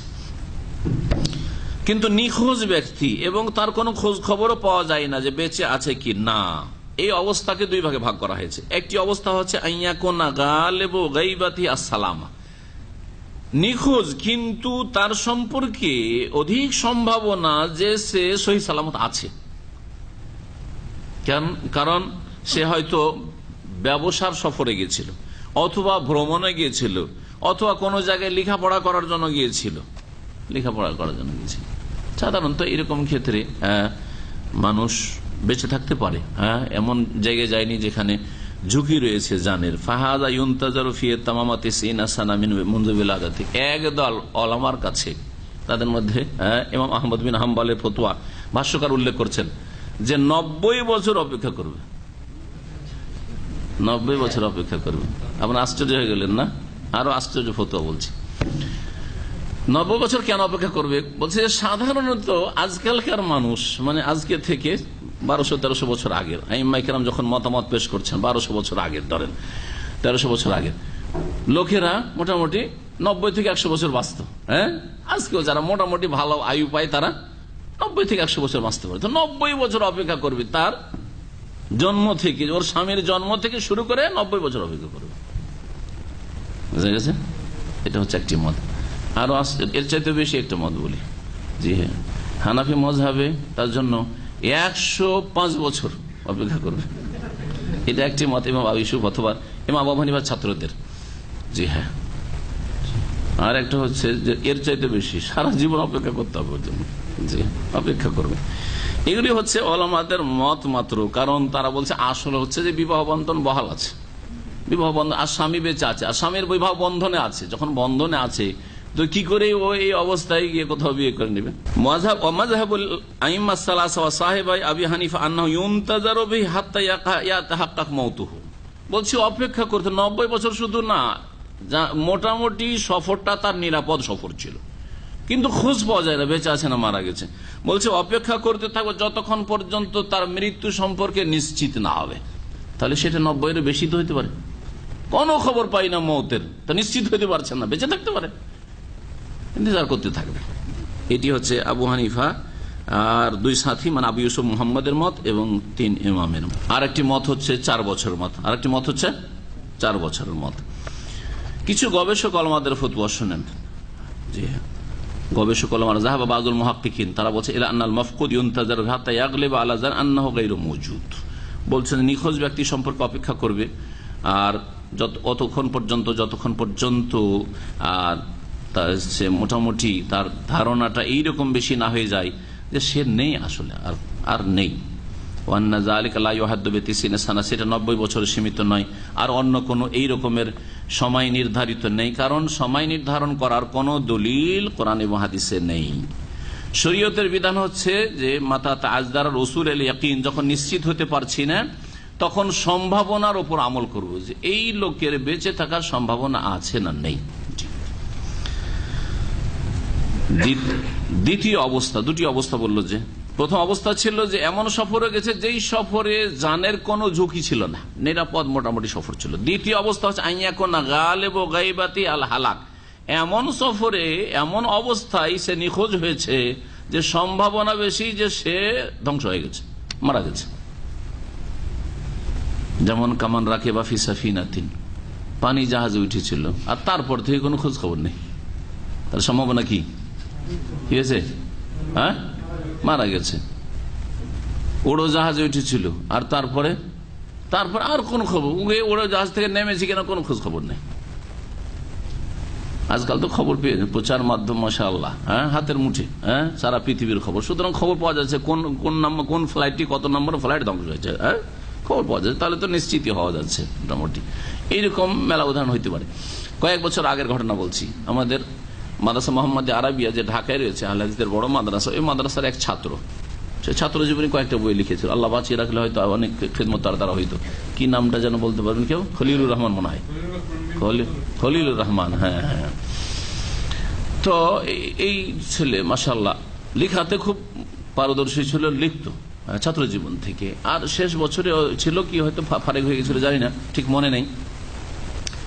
বন্যার সময় বাড়ি মাদারীপুর, যেদিকে যেতে আপনারা বেশি বলবেন, নদী নালা বেশি, হ্যাঁ। তো ঢাকা থেকে বন্যার সময়, হ্যাঁ, বোটে চেপেছে, আর চাপার পরেই কিছুক্ষণ পরে বোট ডুবে গেছে। 3 জন ছিল, কে কোথায় ভেসে গেছে কোনো খবর নেই। ভেসে গিয়ে বাঁচার সম্ভাবনা কম, মরে যাওয়ার সম্ভাবনাই বেশি। এইরকম যদি হয়, এই ক্ষেত্রে সম্ভাবনা হচ্ছে মরে যাওয়ার। যদি মৃতদেহ পাওয়া যায় তাহলে তো নিশ্চিত হয়ে গেলেন, অথবা কেউ দেখলো যে ওই লোকটি ডুবে মারা গেছে, আমি দেখেছি, তাহলে নিশ্চিত হলেন। কিন্তু এইসব খবরই পাওয়া যায় না। কিন্তু সম্ভাবনা কিসের? মারা যাওয়ার সম্ভাবনাই।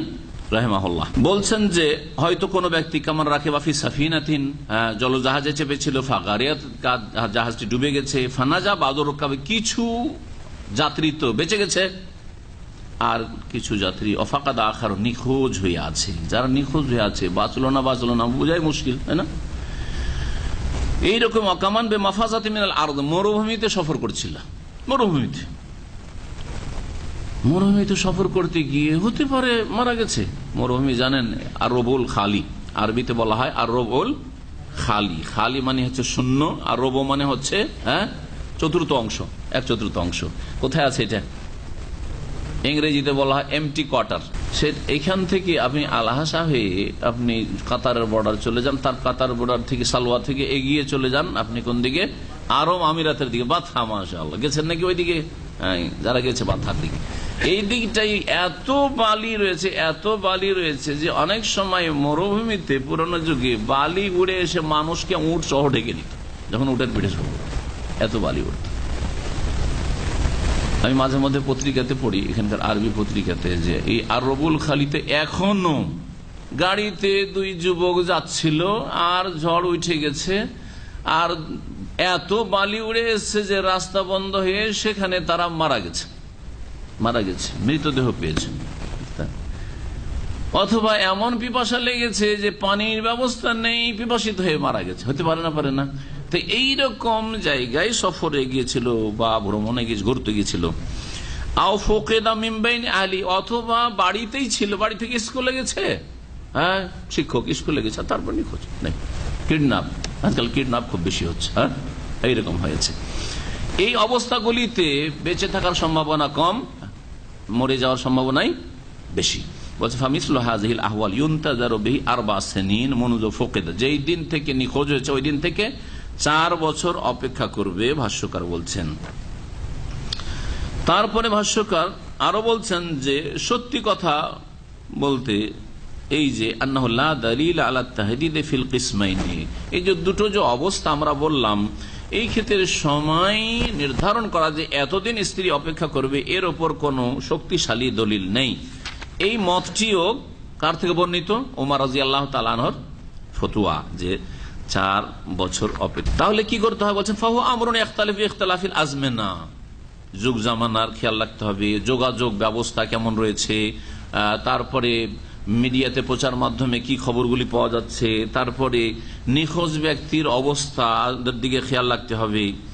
এই ক্ষেত্রে বলছেন যে যিনি মুসলিম দেশের শাসক হবেন বা শাসকের স্থলাভিষিক্ত কাজী জজ হবেন, তার ইজতিহাদে ছেড়ে দিতে হবে। সে যদি বলে যে না এর স্বামী বেঁচে নেই, ধরে নিতে হবে, তাহলে ঠিক আছে, তার ইজতিহাদ, সেটা শাসকের ইজতিহাদ। আর যদি বলে যে না না না এখনো বেঁচে থাকার সম্ভাবনা আছে, তাহলে এইরকম ফতোয়া দিতে পারে, যেমন ওমর রাদিয়াল্লাহু তাআলা আনহুর ফতোয়া রয়েছে। আল্লাহু আলাম। জাবের রাদিয়াল্লাহু তাআলা আনহু থেকে বর্ণিত, বলছেন কালা রাসূলুল্লাহ সাল্লাল্লাহু আলাইহি ওয়াসাল্লাম লা ইয়াবিতান্না রাজুলুন ইনদা ইমরাতিন ইল্লা ইয়াকুনা নাকিহান আও যা মাহরামান, রাওয়াহু মুসলিম। এখানে অন্য আরেকটি মাসআলা আসছে। রাসূলুল্লাহ সাল্লাল্লাহু আলাইহি ওয়াসাল্লাম বলেছেন কোন পুরুষ ব্যক্তি বেগানা কোন মহিলার কাছে বা বাড়িতে গিয়ে যেন রাত না কাটায়। কাছে মানে একসঙ্গে নয়, বিছানা নয়, এক রুমে নয়, হ্যাঁ একই বাড়িতে, একটা বাড়ি, সেই বাড়িতে একজন শুধু মহিলা আছে আর একজন বেগানা পুরুষ তার বাড়িতে অতিথি হয়ে গেছে, আর তারপরে আর একটা রুমে থাকতে দিয়েছে, হয়তো থাকে, এইভাবে থাকা জায়েজ নয়। রাত যেন না কাটায়। ঠিক আছে, দিনে দিনে মেহমান আসলো পুরুষ, আর মেহমানকে পর্দা করি, নাবালক ছেলে হয়তো আছে, তাদেরকে দিয়ে খাবার দাবার দিয়ে বিদায় করে দিল, ঠিক আছে, দিনে ফিতনা যদি আল্লাহর ভয় থাকে তাহলে ফিতনার সম্ভাবনা কম, কিন্তু রাতের অন্ধকারে ফিতনার সম্ভাবনা বেশি। জি, সুতরাং কি বলছেন যে কোন পুরুষ ব্যক্তি, বেগানা পুরুষ কোন বেগানা মহিলার কাছে মানে বাড়িতে যেন রাত অতিক্রম না করে, ইল্লা ইয়াকুনা নাকিহান, তবে যদি সে ওই মহিলাকে বিবাহ করে থাকে, অর্থাৎ তার স্ত্রী হয়, ঠিক আছে, স্ত্রীর কাছে নির্জনে থাকবে, আওজা মাহরামিন, অথবা যদি মাহরাম হয়, অথবা যদি কি হয় মাহরাম হয়, মানে এমন পুরুষ যার সাথে স্থায়ীভাবে বিবাহ হারাম। হোটেলে অনেক সময় বিদেশে গিয়ে হোটেল নিতে হয়, হোটেল নিতে গিয়ে একজন মহিলা আছে আর একজন পুরুষ, হ্যাঁ, চিন্তা করলো যে দুইজন আলাদা আলাদা, আমরা সব বেগানা মহিলা কিন্তু দুইজন আলাদা, চিনি হয়তো একই ভাষাভাষী, কাছাকাছি একই এলাকার একই গ্রামের, সফরে যাচ্ছে, গিয়ে হোটেল নিতে হইলো আর নিজের পয়সা দিয়ে হোটেল নিতে হইলো। দুটো রুম যদি আলাদা আলাদা নিই তাহলে খরচ একটু বেশি পড়ে যাচ্ছে, একটাই রুম নিলাম, আর রুম নেওয়ার পরে তারা ব্যভিচার থেকে বেঁচে থাকলো, কিন্তু একই রুমে থাকলো, জায়েজ না? জায়েজ নাই। যতই মুত্তাকি পরেজগার হোক না কেন, রাত কাটানো জায়েজ নয় কোন পুরুষের, বেগানা পুরুষের কোন বেগানা মহিলার সাথে। এরকম যাদের দিন সম্পর্কে জ্ঞান নেই অথবা আল্লাহর ভয় নেই, ব্যভিচার না করলেও এগুলিকে কোনো ব্যাপারই মনে করে না।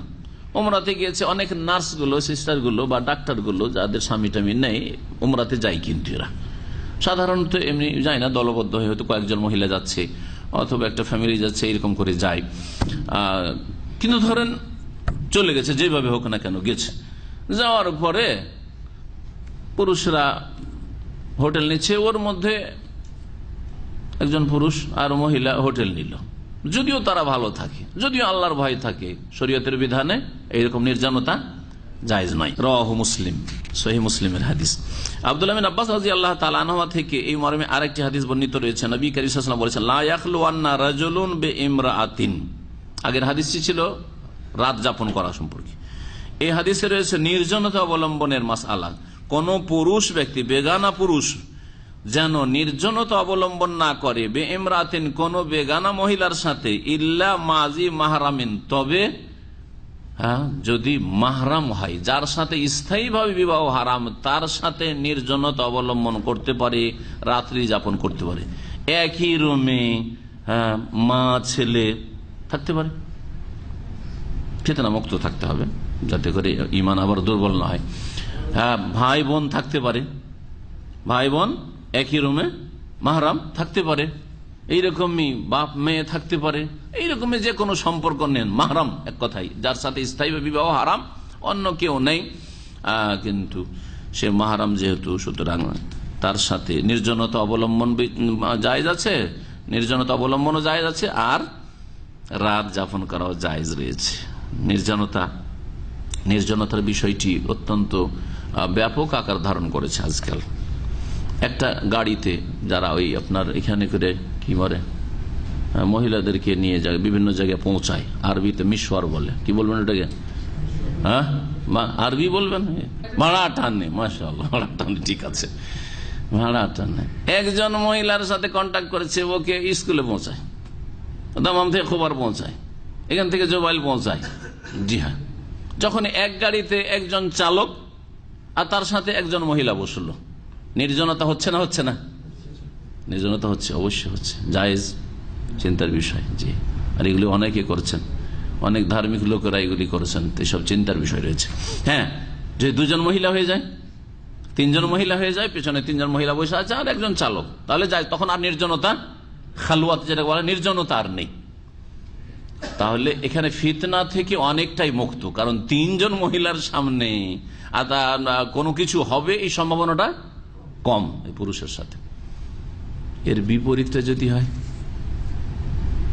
কয়েকজন পুরুষ আর একজন মহিলা শুধু একটা গাড়িতে চেপেছে, হ্যাঁ, জি হ্যাঁ, নির্জনতা তো নাই, কারণ কয়েকজন পুরুষ আছে আর একজন মহিলা আছে, কিন্তু কি আছে, ফিতনার আশঙ্কা বেশি আছে কিনা? কয়েকজন মহিলা থেকে একজন পুরুষ থাকে তো ফিতনার আশঙ্কা কম, কিন্তু একজন মহিলা আর কয়েকজন পুরুষ যদি থাকে তাহলে ফিতনার আশঙ্কা বেশি। কয়েকজন শয়তান মিলে ধর্ষণ করে একটা মহিলাকে, হয় না এইসব ঘটনা? তাহলে ফিতনার আশঙ্কা বেশি, সুতরাং জায়েজ নাই। জি, সুতরাং জায়েজ নাই। এই নির্জনতা যেখানে হোক না কেন, গাড়িতে হোক, বাড়িতে হোক, অথবা কোনো জায়গায় খোলা মাঠে, দূরে মরুভূমিতে হোক, যেখানে হোক না কেন, নির্জনতা জায়েজ নয় বেগানা মহিলার সাথে। শ্বশুর বাড়িতে যখন জামাইরা যায় তখন শালীদের সাথে নির্জনে বসে গল্প করে, ব্যাপক আকার ধারণ করে আছে। বরং এইসব বদচরিত্র এর লোক, বদচরিত্র এর মানুষ, এদের ধ্যান ধারণা যে আমার স্ত্রী তো আমার বাড়িতে আছেই, ওকে নিতে এসছে, অথবা বাড়িতে আছেই, হ্যাঁ, স্ত্রী আছে শ্বশুর বাড়িতে, স্ত্রীর সাথে গল্প করে না। কার সাথে গল্প করছে? এসছি 2-4 ঘন্টা যেন একটু শালীর সাথেই গল্প করি, বা নির্জনে বসে বসে। জি হ্যাঁ, চোখে দেখেছি এগুলো, এগুলো হচ্ছে আমাদের মুসলিম সমাজ। গল্প করছে দুজন বসে, গল্প হয়তো দরজা একটু খোলা আছে, অথবা দরজা বন্ধ আছে, বা খোলাই আছে, হয়তো খোলা থাকলে নির্জনতা নয়, খোলা অবশ্যই নির্জনতা, জায়েজ নাই। পর্দার আড়াল থেকে কথা বলতে হবে। ওয়াইজা সাআলতুমুহুন্না মাতাআন ফাসআলুহুন্না মিন ওয়ারাই হিজাব। আল্লাহ পাক কোরআনে কারীম সূরা আহজাব বলছেন, যদি বেগানা মহিলাদের থেকে হে পুরুষরা তোমাদেরকে কোনো কিছু চাইতে হয়, একটা মাল সামান কিছু লাগবে, অমুক জিনিসটা দেন, হ্যাঁ, বা এই বাজার করে নিয়ে এসে নেন, হ্যাঁ, ড্রাইভার আছে, হাউস ড্রাইভার বাজার করে নিয়ে এসে, কাজের ছেলে চাকর বাজার করে নিয়ে এসে, বাড়ির ভিতরে ঢুকবে না, গেটে আসবে, আসার পরে হ্যাঁ নক করে পর্দার আড়াল থেকে কথা বলবে, প্রয়োজনের পর্দার আড়াল থেকে মাল সামান দেওয়া নেওয়া করবে। এটা হচ্ছে আল্লাহ পাকের হুকুম। এই দুটি ছিল এই মর্মে হাদিস। ভাষ্যকার বলছেন এই দুটি হাদিস প্রমাণ করে যে বেগানা মহিলার সাথে নির্জনতা অবলম্বন করা হারাম। ওয়াহিয়া আল মারআ আল্লাতী লাইসাত বিযাতি মাহরাম, ওই পুরুষ মাহরাম নয় ওই মহিলার, জি, তার সাথে একা বসা, একা গল্প করা জায়েজ নয়, দিনে হোক অথবা রাতে হোক। এই মর্মে আরো হাদিস রয়েছে বেশ কিছু, তার মধ্যে আরেকটি হাদিস রয়েছে, মা খালা রাজুলুন বিইমরাতিন ইল্লা কানা সালিসুহুমা শাইতান। কোন বেগানা পুরুষ বেগানা মহিলার সাথে যদি নির্জনে বসে, দুইজন যদি এইরকম নির্জনে হয়, তাহলে তৃতীয় কে হয়? শয়তান। শয়তান দুইজনকে ওয়াসওয়াসা দিতে থাকে, দুইজনের অন্তরে কুমন্ত্রণা দিতে। আর মহিলা জাতি দুর্বল, মহিলা জাতি অন্তরের দিক থেকে, মানসিকতার দিক থেকে দুর্বল তাদের তবিয়ত। বলছেন ভাষ্যকার, লা শাকা ফি খুতুরাতি হাযাল আমর, এই বিষয়টি মারাত্মক বিষয়, এই নির্জনতা অবলম্বন, এই জন্য নবী করিম সাল্লাল্লাহু আলাইহি সাল্লামকে যখন জিজ্ঞাসা করা হয় যে দেবর, স্বামীর বাড়িতে থাকি আর দেবর তো নিজের ভাইয়ের বাড়ি মনে করে ওই বাড়িতে বাস করে, যেমন আমাদের দেশের সমাজ বাড়ি পরিবার, আর আরব দেশে হইলে যদিও আলাদা আলাদা থাকি কিন্তু ভাইয়ের বাড়ির একটা দাবি আছে, আমার নিজের ভাইয়ের বাড়ি। আরে তুই ভাইয়ের স্ত্রীকে ভাবিকে ভাবছে যে তুমি তো কয়দিন হইলো এলে, আর এটা তো আমার ভাইয়ের বাড়ি, ঢুকে পড়লো বাড়িতে, অথচ ভাই নাই বাড়িতে, না জায়েজ নাই। এই জন্য নবী সাল্লাল্লাহু আলাইহি ওয়াসাল্লামকে যখন জিজ্ঞেস করা হয় দেবরের সাথে ভাবির নির্জনতা সম্পর্কে, তখন বলেছেন আল হামু আল মৌত, দেবর হচ্ছে মৃত্যুর মতো। কেউ মরতে চায়, বাঁচতে পারলে সামান্য ত্রুটি করে যে বাঁচলাম বাঁচলাম, না গেলাম গেলাম, এরকম করে কেউ। গাড়ি খুব স্পিড আসছে, আপনি দেখতে পাচ্ছেন স্পিড আসছে, আপনি রোড ক্রস করছেন, যদি আমি এইরকম দ্রুত রোড পার হই তাহলে এই গাড়ি থেকে বাঁচতে পারবো, আর না হলে অ্যাক্সিডেন্ট হয়ে যাবে। যতটা গায়ে শক্তি আছে বাঁচার চেষ্টা করবেন না করবেন না। তাহলে বোঝা গেল যে জীবনে শরীরে শক্তি থাকা অবস্থায় কেউ মরতে চায় না, বাঁচতে পারবো তখন যে কোনো ভাবে বাঁচার চেষ্টা করে মানুষ, কেউ মরতে চায় না, ভালো মানুষ হোক অথবা খারাপ মানুষ হোক। হ্যাঁ, ভালো মানুষ মুমিন বান্দা, হ্যাঁ আল্লাহর সন্তুষ্টির জন্য যদি মরণের সুযোগ সুবিধা আসে, তারপরেও ইসলাম বলেন যে তুমি মরার চেষ্টা করো, মারার চেষ্টা করো, জিহাদ ফি সাবিলিল্লাহ মরার চেষ্টা করো না, মারার চেষ্টা করো, তারপরে যদি মরে যাও তাহলে আল্লাহ পাক শাহাদাত দেবেন। কিন্তু এইরকম নয় যে কাফের তো জিহাদ ফি সাবিলিল্লাহ চলছে আর তোকে মারলাম না, আমি নিজে মরে শহীদ হব না, এটা ইসলাম শেখায়নি, এটা ইসলাম শেখায়নি। যুদ্ধের পরিস্থিতি, জিহাদের পরিস্থিতি যেন সৃষ্টি না হয়, এইরকম হাদিস রয়েছে লা তাতামান্নাউ লিকা, শত্রুর মুখোমুখি হও এই রকমের কখনো আকাঙ্ক্ষা করিও না, আমি চাই শত্রুর মুখোমুখি হইতে, আমি চাই লড়াই করতে, এটা কখনো আকাঙ্ক্ষা করিও না, নিষেধ করেছেন নবী করিম সাল্লাল্লাহু আলাইহি ওয়াসাল্লাম।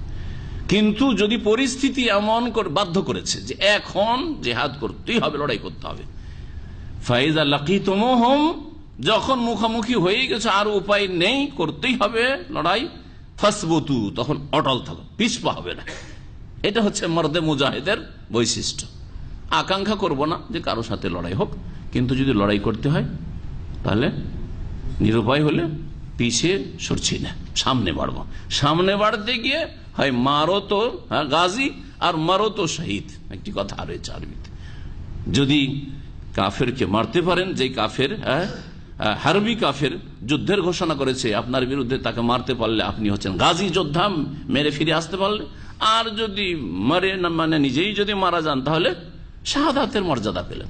বলছেন ভাষ্যকার আরো যে বেগানা পুরুষ যতই নেক ব্যক্তি হোক না কেন, যতই আল্লাহওয়ালা অলিউল্লাহ মানুষ, আলেমে দিন, পরহেজগার মানুষ, খুব তাহাজ্জুদ গুজার, তাই বলে কি একটা মহিলা ফতোয়া জিজ্ঞেস করতে এসছে, মাসলা মাসাইল জানতে এসছে, তো নির্জনে ফতোয়া দিবে নাকি? না, নির্জনে ফতোয়া দেওয়া যাবে না। জি, লোকজনের সামনে ফতোয়া দেবে, ঠিক আছে, মহিলা এসে জিজ্ঞেস করতে পারে এখানে, কিন্তু লোকজনের সামনে, লোকজন এদিক ওদিক ঘোরাঘুরি করছে আর কি কথা হচ্ছে তাও মোটামুটি অনুধাবন করতে পারছে, এইরকম জায়গাতে ফতোয়া দিতে হবে বা কথা বলতে হবে। কিন্তু একা নির্জনে একটি কক্ষে একজন বেগানা পুরুষ একজন মহিলার সাথে একত্রিত হবে, এটা জায়েজ নয়, যদিও দিনই স্বার্থে হোক না কেন, যদিও দিনই উদ্দেশ্য হোক না কেন। আজকাল কিছু ভাইরা দিনের কিছু দাওয়াতি কাজ করে আজকাল অনলাইনে, আর এটাকে সিঁড়ি বানিয়ে ফেলেছে মহিলাদের সাথে যোগাযোগের। দাওয়াতি কাজও হচ্ছে আর তার সাথে সাথে মহিলাদের সাথে চ্যাটিংও হচ্ছে, সম্পর্ক হচ্ছে, আর সম্পর্ক হওয়ার পরে মত মিললে বিয়ে করেও ফেললাম, আর বিয়ে করতে গিয়ে যেই রকমই হোক হইল, যদি ভাই রাজি না হয় তবুও করে ফেললাম কোন রকম করে, তখন হানফি মজহাবের হয়ে গেলাম, বিনা ওলিতে তখন বিবাহ জায়েজ করে দিলাম, এইরকম করে দিলাম। এগুলি হচ্ছে এক শ্রেণীর দুর্বল ইমানের চরিত্র, দুর্বল ইমানের চরিত্র, আউযুবিল্লাহ।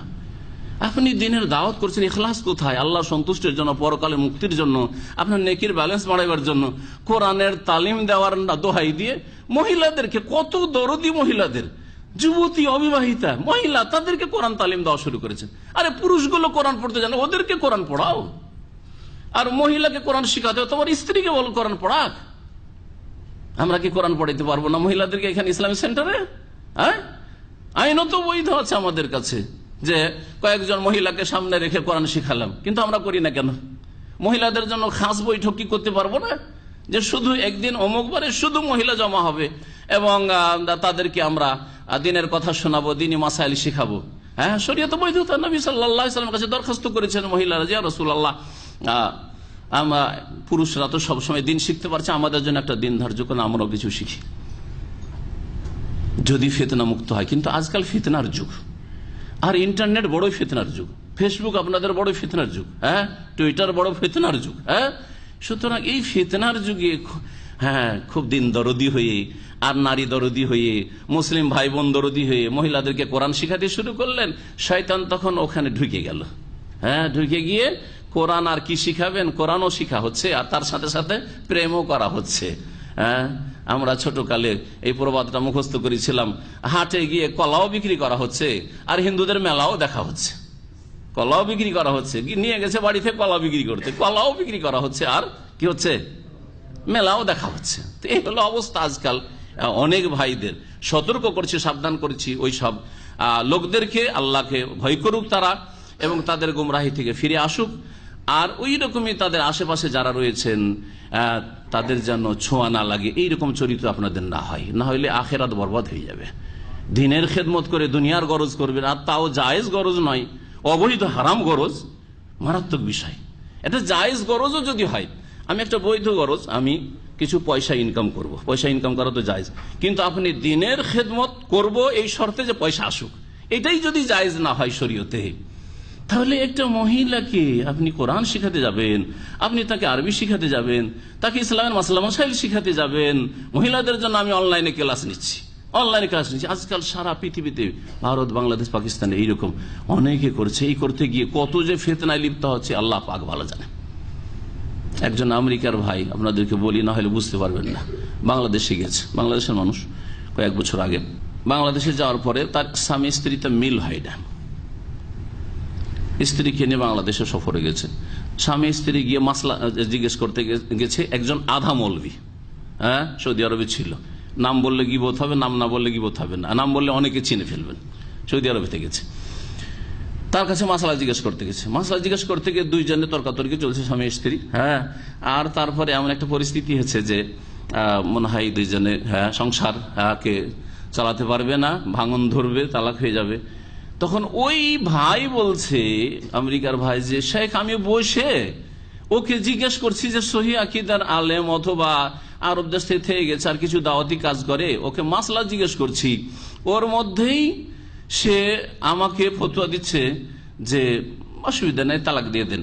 আর আমার স্ত্রীর দিকে একটু চোখে ইশারা করছে যে তুমি তালাক নিয়ে না। আমি ওর চোখটা দেখে নিয়েছি, ওর যে বাঁকা চোখে সে আমার স্ত্রীতে ইঙ্গিত করছে যে তুমি তালাক নিয়ে নাও, ওটা আমি অনুধাবন করতে পেরেছি, বুঝতে পেরেছি। বলে বড়ই দুঃখ প্রকাশ করলো যে এরা দিনের কি খেদমত করবে, আমাদের স্বামী স্ত্রীতে ভাঙন ধরাতে চায় যাতে করে বিয়ে করতে পারে। আর আমার স্ত্রীর কাছে যেহেতু আমেরিকান ন্যাশনালিটি আছে, সেই জন্য ওর ওসিলাতে স্ত্রীর কি ধরে, সেটাকে কি বলে, আঁচল ধরে, স্ত্রীর আঁচল ধরে যাতে করে আমেরিকান হইতে পারে। আউযুবিল্লাহ। মুফতি সাহেব এই কাজ করে, সত্য ঘটনা।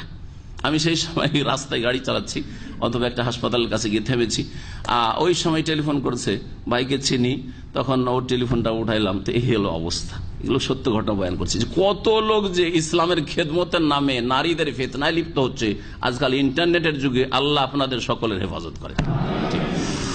তাই বলছেন ভাষ্যকার যে কোন পুরুষ ব্যক্তি ওয়াইন কানা সালেহান, যদিও নেক ব্যক্তি হোক না কেন, ফাহুয়া বিখালওয়াতিহি বিল মারআতিল আজনাবিয়াতি মুআররাজুন লিল ফিতনা, সে নির্জনতা অবলম্বন করার কারণে বেগানা মহিলার সাথে সে ফিতনার মুখোমুখি হবে, ফিতনার সম্ভাবনা বেড়ে যায়। নির্জনতা অবলম্বন করা আজকাল ইন্টারনেটের যুগে শুধু শারীরিক ভাবে দুইজনে একই ঘরে বসে আছেন, এটাই শুধু নির্জনতা নয়, বরং 10,000 মাইল দূর থেকে নির্জনতা হইতে পারে।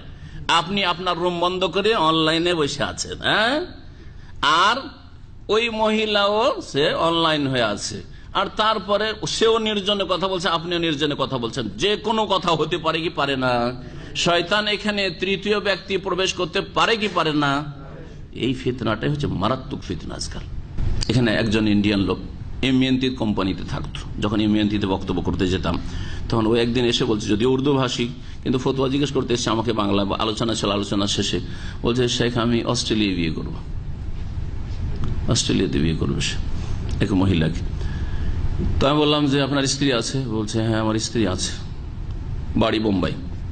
তারপরে স্ত্রী আছে তো বিয়ে করবেন কেন? যদিও শরীয়তে জায়েজ, কিন্তু ইনসাফ এইসব লোকেরা, সাধারণ মানুষ কোথায় ইনসাফ করবে, সুবিচার করবে? যার ফলে আমি বলছি যে আপনি কি উদ্দেশ্যে বিয়ে করবেন? বলছে আমার স্ত্রী ভালো না, আমার স্ত্রী ভালো না, ছেলে মেয়ে আছে, বলছে আমার স্ত্রী ভালো না। আমি বললাম যে একটা মহিলা মুসলিম পরিবেশে, মুসলিম সমাজে বাস করে, জন্মসূত্রে সে মুসলিম, তার বাপ মা মুসলিম, ভাই বোন মুসলিম, সেই পরিবারে জন্ম নিয়ে বড় হয়েছে, আপনার সাথে বিবাহ বসেছে, সে ভালো না। আর এক মহিলা অস্ট্রেলিয়া কাফেরদের মাঝে, যেখানে শতকরা কতজন, প্রায় 97-98 জন, শতকরা 1-2 জন অথবা 3 জন পার্সেন্টেজ মুসলিমদের হয়তো 2 অথবা 3 এইরকম আছে অস্ট্রেলিয়া, এরকম কাছাকাছি আর কি, 3-4-এর মধ্যে। তো সেখানে বড় হয়েছে এবং সেই মহিলা ধর্মের দিক থেকে খ্রিস্টান, সে সতীত্ব বলে কিছু জানে না, হালাল হারাম বলে কিছু জানে না, তার বাপ মাও জানে না, তার পরিবারের কেউ জানে না হালাল হারাম, বৈধ অবৈধ, অবাধ মেলামেশা, সে এর ওপর সাবালিকা হয়েছে। সেই মহিলাকে বিয়ে করবেন আপনি, সে সতী হয়ে গেল, সে সতী হয়ে গেল, আর আপনার স্ত্রী মুসলিম বাড়িতে জন্ম নিয়ে সতী থাকতে পারলো না, অসতী হয়ে গেল। আশ্চর্য কথা। তো কিভাবে আপনার যোগাযোগ হইল? বলছে ইন্টারনেটে, ফেসবুকে যোগাযোগ, ইন্টারনেটে যোগাযোগ করে আপনি ওকে সতী ভেবে নিন, আর বিয়ে করার জন্য এখন লাভ দিয়ে যাবেন আপনি এতে, কোথায়, অস্ট্রেলিয়া যাবেন। আর আপনার মুসলিম পরিবার, ছেলে মেয়ে আছে, সে পছন্দের, ওটাকে তালাক, তাও রাখবে না। যদি দুটো রাখবো আর ইনসাফ করো বলতো, তবু তো বলতাম যে ঠিক আছে করো, কিন্তু বলছেন না না আমার এই স্ত্রীকে তালাক দিয়ে দেবো, কারণ সে ভালো না। দেখছেন প্রেম মানুষকে কোথায় পৌঁছে দেয়। জি হ্যাঁ। তো নির্জনতা আজকাল ইন্টারনেটে দূরে থেকেও হচ্ছে, যেটা বড় ফিতনার কারণ। শয়তান গোমরাহ করার সুযোগ পায়, ওয়াসাওয়াসুন নফস, আর মানুষের মনে ওয়াসওয়াসা কুমন্ত্রণা দিতে থাকে, আর মন্দ কাজের জন্য পরিচিত করতে থাকে। সেই জন্য শরীয়তে এই হিকমতপূর্ণ বিধান রচনা করা হয়েছে আল্লাহ পাকের পক্ষ থেকে, যে নির্জনতা অবলম্বন করবে না কোন মহিলার সাথে। দুঃখ করে শাইখ বলছেন যে আজকাল মহিলারা বা পুরুষরা এমন দিনের ক্ষেত্রে উদাসীন হয়েছে যে স্বামী অথবা মেয়ের বাপ, তারা লাগামহীন মহিলাদেরকে ছেড়ে দিয়েছে, স্বামী স্ত্রীকে লাগামহীন ছেড়ে দিয়েছে, মেয়ের বাপ সাবালিকা মেয়েকে লাগামহীন ছেড়ে দিয়েছে। কি করে এরা? বলছেন যে হাউস ড্রাইভারের সাথে এরা ঘুরে বেড়ায়, রাস্তায় মলে বিভিন্ন জায়গায় ঘুরে বেড়ায়, এইরকমই কাজের ছেলেদের সাথে ঘুরে বেড়ায়। দেখেন আজকাল এত কাপুরুষ হয়েছে কিছু লোকেরা, বাজারে নিয়ে গিয়ে স্ত্রীকে, খুব যদি ভালো, বাজারে নিয়ে গিয়ে স্ত্রীকে ছেড়ে দিল, গাড়িতে বসে আছে, দায়ুস গাড়িতে বসে আছে, ওর স্ত্রী মলে ঘুরে বেড়াচ্ছে। অনেক সময় খবর পাওয়া যায় যে এই গেট দিয়ে ঢুকলো মলের, আর এক গেট দিকে আর এক গাড়িতে চেপে গেল, কয়েক ঘন্টা কাটিয়ে তখন চলে আসলো অবৈধ হারাম কাজ করে, এসে স্বামীর গাড়িতে আবার যাচ্ছে। অথবা হাউস ড্রাইভারের সাথে এক তো নির্জনতা অবলম্বন করলো, গাড়িতে একা স্ত্রীকে বা মেয়েকে পাঠিয়ে দিল। কলেজ ইউনিভার্সিটিতে মেয়েকে পড়াইতে হবে, হাউস ড্রাইভার আর একটা মেয়েকে পাঠাচ্ছে। আজকাল ব্যাপক আকার ধারণ করেছে, হারাম সবইগুলো হারাম। এইরকম ক্ষেত্রে ড্রাইভারের যদি প্রয়োজন হয় তাহলে কি করতে হবে? শাইখ বিন ওসাইম রহমতুল্লাহ বলছেন যে ড্রাইভারের স্ত্রীকে নিয়ে আসেন, স্বামী স্ত্রী ড্রাইভারকে নিয়ে আসেন, আর ড্রাইভারের স্ত্রীকে নিয়ে আসেন। নিয়ে আসার পরে ড্রাইভারের স্ত্রীকে আপনি খাদেমা হিসেবে বাড়িতে রাখেন, তার মাহারাম থাকলো, তো আপনার খাদেমা রাখাও জায়েজ হইলো। আর তার সাথে সাথে যখন আপনার মেয়েকে দিয়ে যখন কলেজ পাঠাবেন, ইউনিভার্সিটি পাঠাবেন, তখন তাদের স্বামী স্ত্রীকে গাড়িতে বসে যেতে বলেন যে তোরা স্বামী স্ত্রী বস আর আমার মেয়েকে নিয়ে যান। ফিতনার সম্ভাবনা তখন সাধারণত থাকে না। এগুলি হচ্ছে ওলামাদের ফতোয়া, যাতে করে ফিতনায়। নির্জনতা দুই ভাগে বিভক্ত, ভাষ্যকার বলছেন। এক নির্জনতা হচ্ছে খালওয়াতুল মুগাল্লাজা, শক্ত নির্জনতা, যাতে ফিতনার সম্ভাবনা বেশি।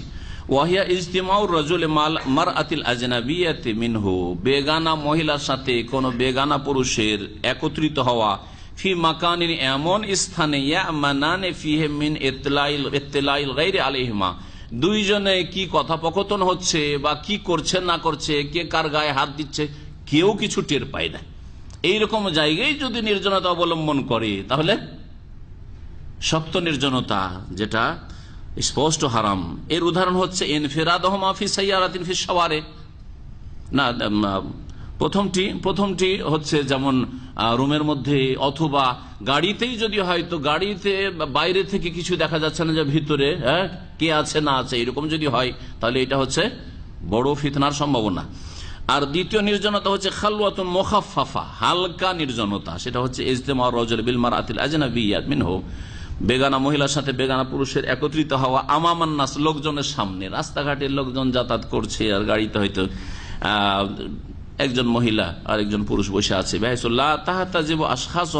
কিন্তু চোখের আড়ালের নাই, গাড়িতে গ্লাস থেকে সবকিছু দেখা যাচ্ছে, পেছনে মহিলা বসে আছে, সামনে পুরুষ বসে আছে, একজন মহিলা একজন পুরুষ, এরকম যদি হয়, তবে ইল্লা আন্নাহু লা ইউসমাউ তাখাফুতুহুমা, তারা গাড়ির মধ্যে বসে কি কথা বলছে এটা কিন্তু কেউ শুনতে পাচ্ছে না, ঠিক না?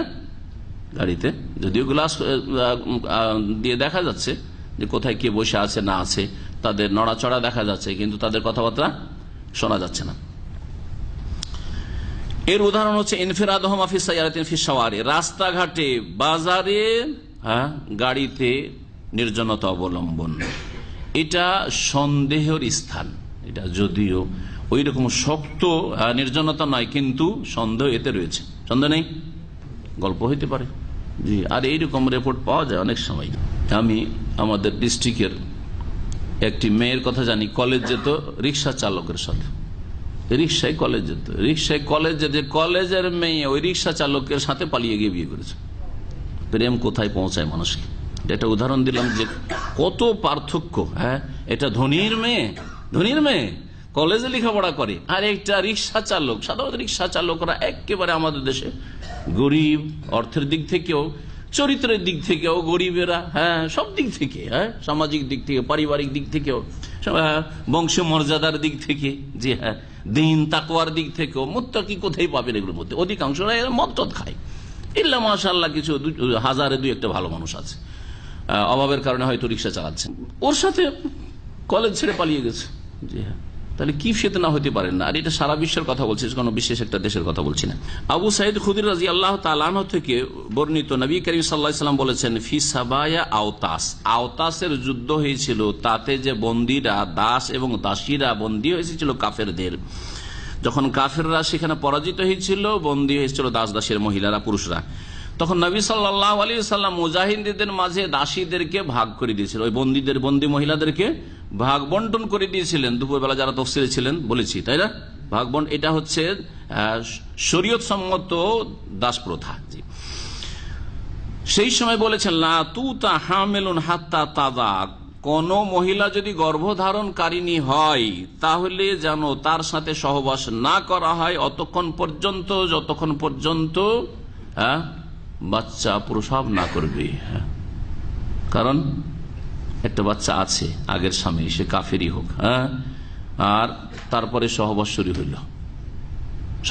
হইল, তাহলে কি হলো?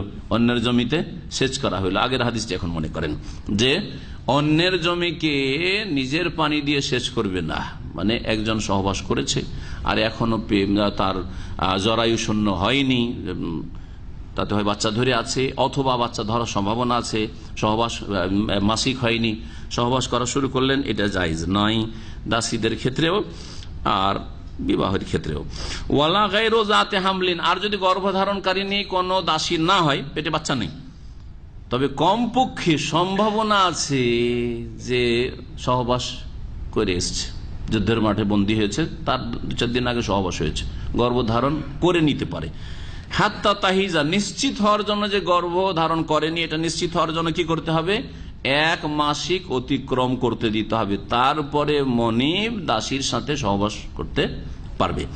আখরাজাহু আবু দাউদ, হাদিস আবু দাউদে রয়েছে, ইমাম হাকিম সহিহ বলেছেন। এই ছিল একটি মাসালা। আর দাস প্রথা নাই, তখন আর বিস্তারিত এসব মাসালার খুঁটিনাটি যেসব মাসাইল রয়েছে সেগুলি আর আলোচনার প্রয়োজন নেই।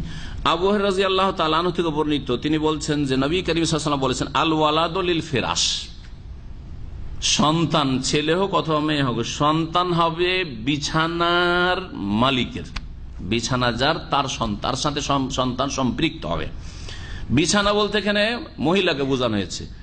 যদি ব্যভিচার হয়, তো ব্যভিচার হলে এই ব্যভিচারে যে গর্ভধারণ করেছে যারও সন্তান, এই যারও সন্তান কার সাথে সম্পৃক্ত হবে? বাপের সাথে, হ্যাঁ, বলে অমুকের ছেলে অমুক জেনা করেছে, সে অমুকের ছেলে না বলা যাবে না। কার সাথে? মায়ের পেটে যে থেকেছে এটা হচ্ছে নিশ্চিত, কিন্তু ওই জেনাকারীর বীর্য থেকে পয়দা হয়েছে এটা তো নিশ্চিত বিষয় নয়। একাধিক লোকের সাথে জেনা করতে পারে কি পারে না? হেকমতের কারণে শরীয়তের বিধান হচ্ছে যে আল ওয়ালাদু লিল ফিরাশ, এটা হচ্ছে একটা কায়েদাধার ইসলামিক নীতিমালা, যে ছেলে বা মেয়ে জন্মেছে যার পেট থেকে জন্মেছে তার সাথে সম্পৃক্ত হবে। যদি বিনা বিবাহে ব্যভিচার হওয়ার মাধ্যমে যদি ছেলে মেয়ে জন্মে থাকে, যারও সন্তান হয়। ওয়ালিল আহেরে, আর জেনাকারী যদি দাবি করে যে আমি ব্যভিচার করি সুতরাং এই ছেলে আমার, আমি নেব। অনেক সময় আমাদের দেশের সামাজিক বিচারগুলি ইসলাম বিরোধী হয়, কারণ যারা বিচার করে আমাদের দেশের সর্দার আর মাতবর মন্ডল তারা সব মূর্খ অধিকাংশ। রাগ করবেন না, কোন সর্দার আর নেতা থাকলে, হ্যাঁ নেতারা রাগ করতে পারে আমার কথাই, কিন্তু হক কথা বলছি। এরা দিন সম্পর্কে জ্ঞান রাখে না এবং দিনের আলোকে, কোরআন ও হাদিসের আলোকে এরা বিচার করতে চায় না। সামাজিক বিচার, ইসলাম বিরোধী বিচার অধিকাংশ। যার সন্তান জন্মেছে আর ওই ছেলেটাকে দমন করতে পারছে হয়তো, তখন ছেলেটাকে কি করলো, দিয়ে দিল ওই যে এই তুই ব্যভিচার করেছিস, তুই কুকাজ করেছিস, তুই ছেলে নিয়ে যা। হ্যাঁ না, পশ্চিমা দেশে ছেলে মেয়েদেরকে সম্পৃক্ত করা হয় মায়ের সাথে। কেন? সে দেশে ব্যভিচার, হ্যাঁ, আর লিভ টুগেদার, একসাথে জীবনযাপন করা বিনা বিবাহে, বিবাহকে তুচ্ছ মনে করা। আর বিবাহের কি প্রয়োজন? যার সাথে যার মন মিলল, মত মিলল, হইল। তাহলে এই ক্ষেত্রে নিশ্চিত নয় যে এটা কার ছেলে, সেই জন্য ছেলে মেয়েকে সম্পৃক্ত করা হয় কার সাথে? মায়ের সাথে। হ্যাঁ, ওর পেটে জন্মেছে এটা নিশ্চিত। বলছেন যে ওয়ালিল আহের, যে জেনা করেছে ও কি পাবে? যারও সন্তান থেকে কিচ্ছু পাবে না। বলছে ওয়ালিল আহেরে, জেনাকারীর জন্য, আহের মানে জানি, ব্যভিচারকারীর ওই পুরুষের জন্য যে জেনা করেছে তার জন্য পাথর রয়েছে। তার জন্য কি রয়েছে? পাথর রয়েছে। এই হাদিসের একটি অর্থ হচ্ছে যে ওই ব্যক্তি যদি বিবাহিত, ব্যভিচারকারী যদি বিবাহিত হয়, তাহলে তার জন্য কি রয়েছে শরীয়তে? পাথর মেরে সংসার রয়েছে, সংসার করো। জি। আর একটি অর্থ যেটা বেশি সহি, সেটা হচ্ছে হাজার মানে হচ্ছে, হ্যাঁ, এই বাংলায় যেমন প্রবাদ আছে, তুই ছাই খা, বুঝলেন? এটা ছাই খাবি, এটা পড়েছেন না পড়েননি বাংলায়? ছাই খাবি মানে কি? মানে কি? আরে কিছু বুঝেন? হ্যাঁ, কিছুই না, মাশাআল্লাহ বুঝেন। এই বাংলা পড়া ভাইরা কি কিছু বলছেন না কেন? হ্যাঁ, তুই ছাই খা মানে কি? ঘোড়ার ডিম লেতে, তাই না? ঘোড়ার ডিম নাই, সেরকম ছাই খা মানে তুই কিছু পাবি না, তোর জন্য জিরো। তো ঠিক ওই রকমই এই হাদিসের বাক্যটি, ওয়ালিল আহেরে হাজারো, ছেলে মেয়ে ব্যভিচারের মাধ্যমে যদি জন্মায়, যারও সন্তান হয়, তাহলে যারও সন্তান কার সাথে সম্পৃক্ত হবে? মায়ের সাথে। ফেরাস, মা হচ্ছে বিছানা। মা বিছানা এই জন্য যে তার সাথে সহবাস করা হয়েছে, মাকে বিছানার সাথে তুলনা করা হয়েছে। আর যে বাপ, মানে বাপ তো নয়, সে হচ্ছে জেনাকারী পুরুষ, ওর জন্য কি? পাথর মানে হচ্ছে ছাই, বাংলায় হচ্ছে ছাই খা, তোর জন্য কিছু নেই, কিচ্ছু পাবি না, তুই বঞ্চিত। মানে হচ্ছে হাজার মানে হচ্ছে বঞ্চিত, তুই কিছুই পাবি না, আর তোর জন্য যে দণ্ডবিধান রয়েছে সেটা পাবি। মুত্তাফাক আলাইহি, বুখারী মুসলিমের হাদিস। এখানে আলোচনা শেষ করি, কথা লম্বা না করে। আর এসব এতে কিছু মাসাইলগুলি রয়েছে, কিন্তু সেসব মাসাইল অত প্রয়োজন নয়। আর কথা আর সংক্ষেপ করার জন্য সময়ের স্বল্পতার কারণে এখানে আলোচনা আজকে শেষ করেছি। ইদ্যতের অধ্যায় শেষ হলো, এরপরে ইনশাআল্লাহ তাআলা আমাদের অধ্যায় শুরু হবে রাযাআত, মানে স্তন্যদানের দুধ, মায়ের দুধ ছেলে মেয়েদের বিধিবিধান। আল্লাহু আ'লাম, সাল্লাল্লাহু আলাইহি ওয়া সাল্লাম, নবিয়ানা মুহাম্মদ ওয়া আলা আলিহি ওয়া সাহবিহি।